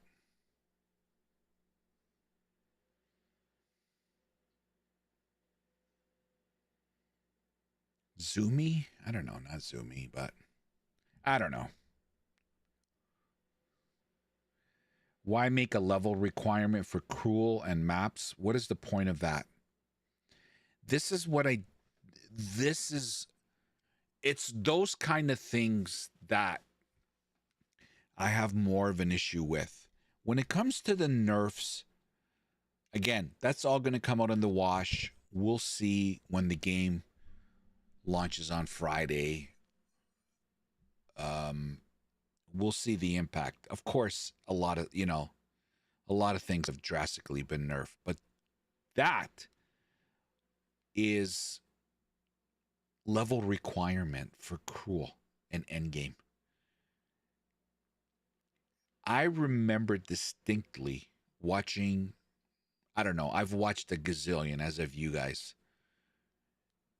Jonathan saying, like, if players aren't having fun with a certain aspect of the game or content, then we need to ask ourselves, and I'm paraphrasing, why have it in the game? Like, he said that. So why would you gatekeep cruel difficulty in maps with a level requirement? Why would you want that kind of gatekeeping?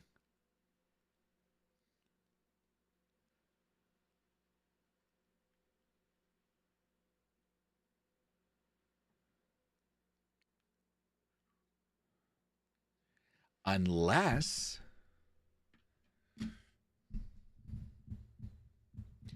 no, they promoted the races. I was gonna say, unless they don't want the races.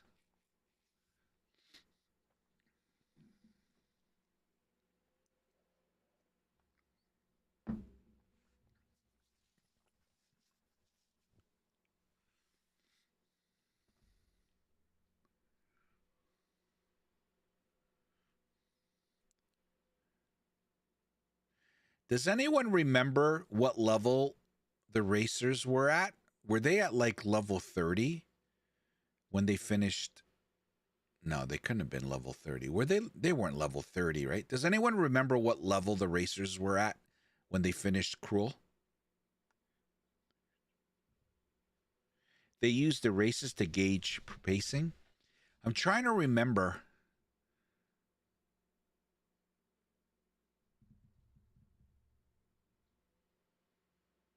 I'm going to have to go back and look. Mid-30s? No, it must have been higher. Anyway, it's that one I don't get. Like the gatekeeping with levels. What? You know, the negative person in me, when I read that, it's okay. You're basically telling players slow down and level up.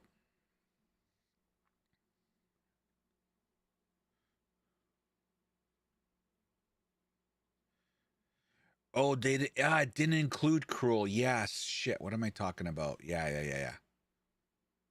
Yeah, that's right. It was Acts 1 to 3. Okay, yeah. So maybe it was 30. Anyway, like, let's take it literally. If there's a level requirement to get into Cruel, then we have to stay in Acts 1. We have to stay in normal until we hit that level. So for some players, it's going to slow them down because, you know, and it also promotes killing more mobs in the areas you're in. Thank you, Nex. I forgot about that. Yeah, thank you, Azonling. I forgot. Yeah. Is this the full patch notes? Yes, Isaac. You just arrived? Well, I can summarize it for you. It's a very short patch note. This is the length of it. Insert sarcasm. Hold on. I'm not finished scrolling. Hold on. Hold on. Hold on. Hold on. Hold on. I'm not done yet. Hold on. Wait.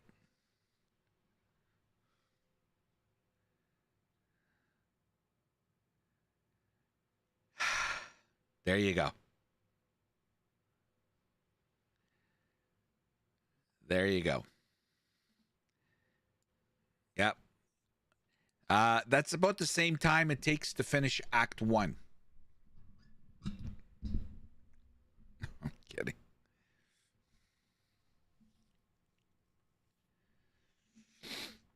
Yeah, they did a lot all right. They did a lot.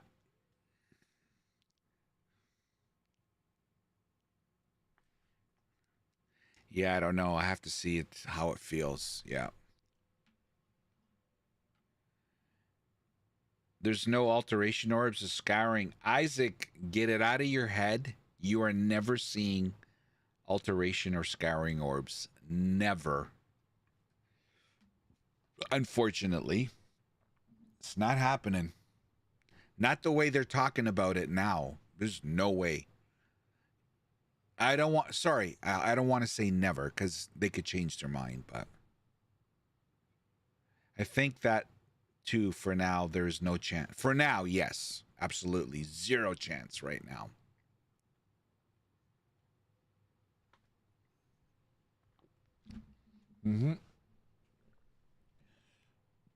Their hell-bent shape on crafting, they want loot that drops to matter, and the ruins,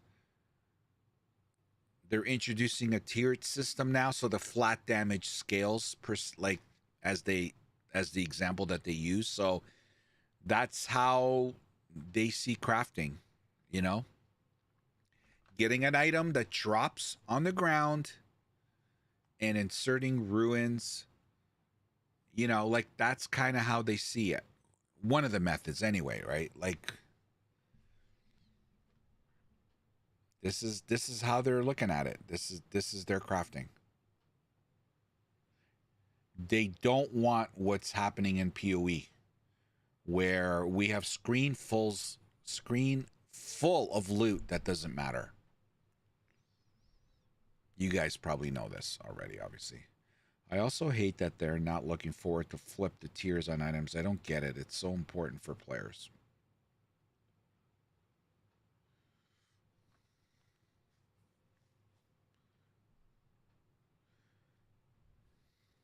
Yeah. Wow. Well, I got to give them cred. I'm giving them cred, man. They definitely are sticking to their guns. You got to respect them for that.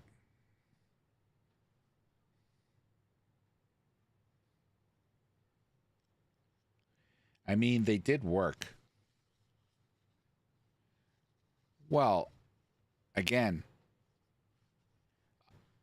I'm the last person to talk about the advanced crafting system in Path of Exile, but obviously it works because all the top crafters out there love it, and you had control of crafting to a certain degree. Of course, there's always RNG in it, but there was ways around it to get what you want. There was always a way. And it took a lot to brick an item. A lot more than what it takes in Path of Exile 2. So, anyway. I mean, they did work. I just kind of wish they didn't.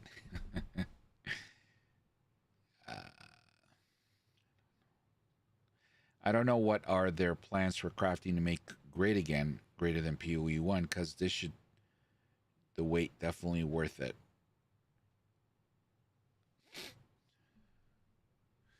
I don't think they want crafting to be anywhere near what Path of Exile is. I think they want it to be completely different.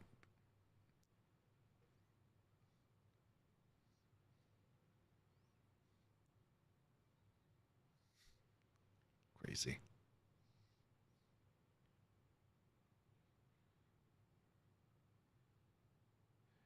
Confusing. Yep. Oh well.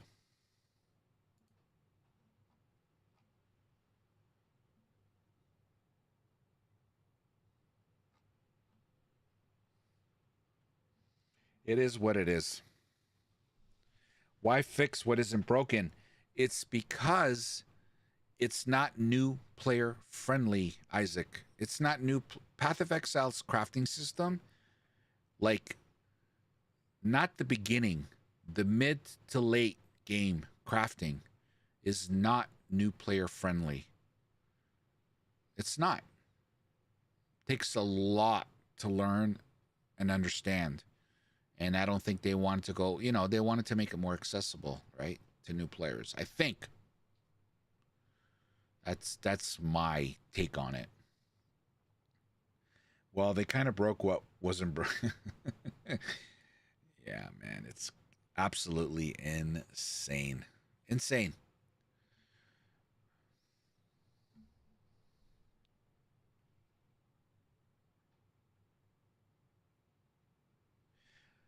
But in the end, Sammy, we're heading to more confusing stuff in oncoming patch, just so it's the same ending. Well, two things are going to happen. 0.2 is going to come, and people are going to start playing it.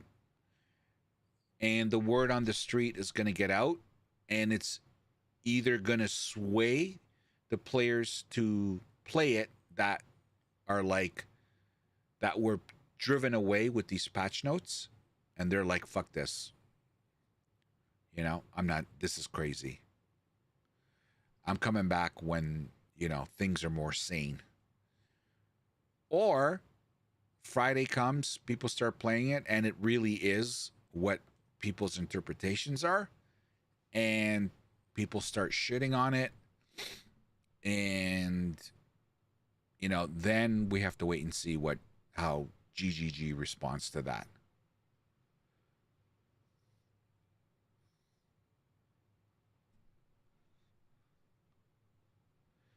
You know what I mean? So, in GGG we trust. Yep. Yep, we're now 4 months in. This is going to occupy another 2 to 3 months.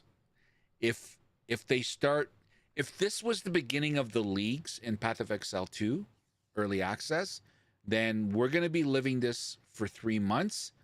Obviously, they can do patch notes, right? I mean, sorry. They are going to do hot fixes and updates if they see that things are not going as intended. Quickly waning. Yeah, quickly waning. Well, we'll see. We'll see. Okay, guys. I'm going to I'm going to shut the stream. I'm going to go in the corner and sit in my chair and just let it sink in. But we won't know till Friday. Who knows? Maybe all this new stuff, all this content we're getting on Friday is gonna make us feel a lot better. I really hope that's the case, but only time will tell. And this is gonna be a Jesus. One thing for sure, we're gonna play it. Well, I am. I don't know if everyone is going to have that opinion, but we'll see. I'm sure a lot of players are probably really upset like I said, if they were hell bent on playing a certain class or ascendancy and it got nerfed to the ground, then maybe they're just pissed off about it. You know what I mean? But I don't have a problem playing any of the builds. So Huntress is a new class, and I'm a content creator, so obviously I want to play all the new stuff. Also, another thing that's going to be very interesting is the replayability. How long are players going to stay in this league? You know, let alone, forget about the patch notes and the nerf hammer, okay?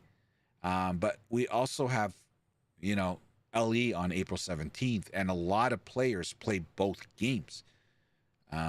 So, you know, I already said, I think EHG has popped 7 bottles of champagne by now. Like, this couldn't have gone better for them. This is, this helps them, in my opinion. This absolutely helps them. Like, if you're them, you're wishing the nerf hammer was like it was. Right? So, anyway. All right, everybody. Have a good one. Don't worry. It's all good. All right, good night, everybody. Good night.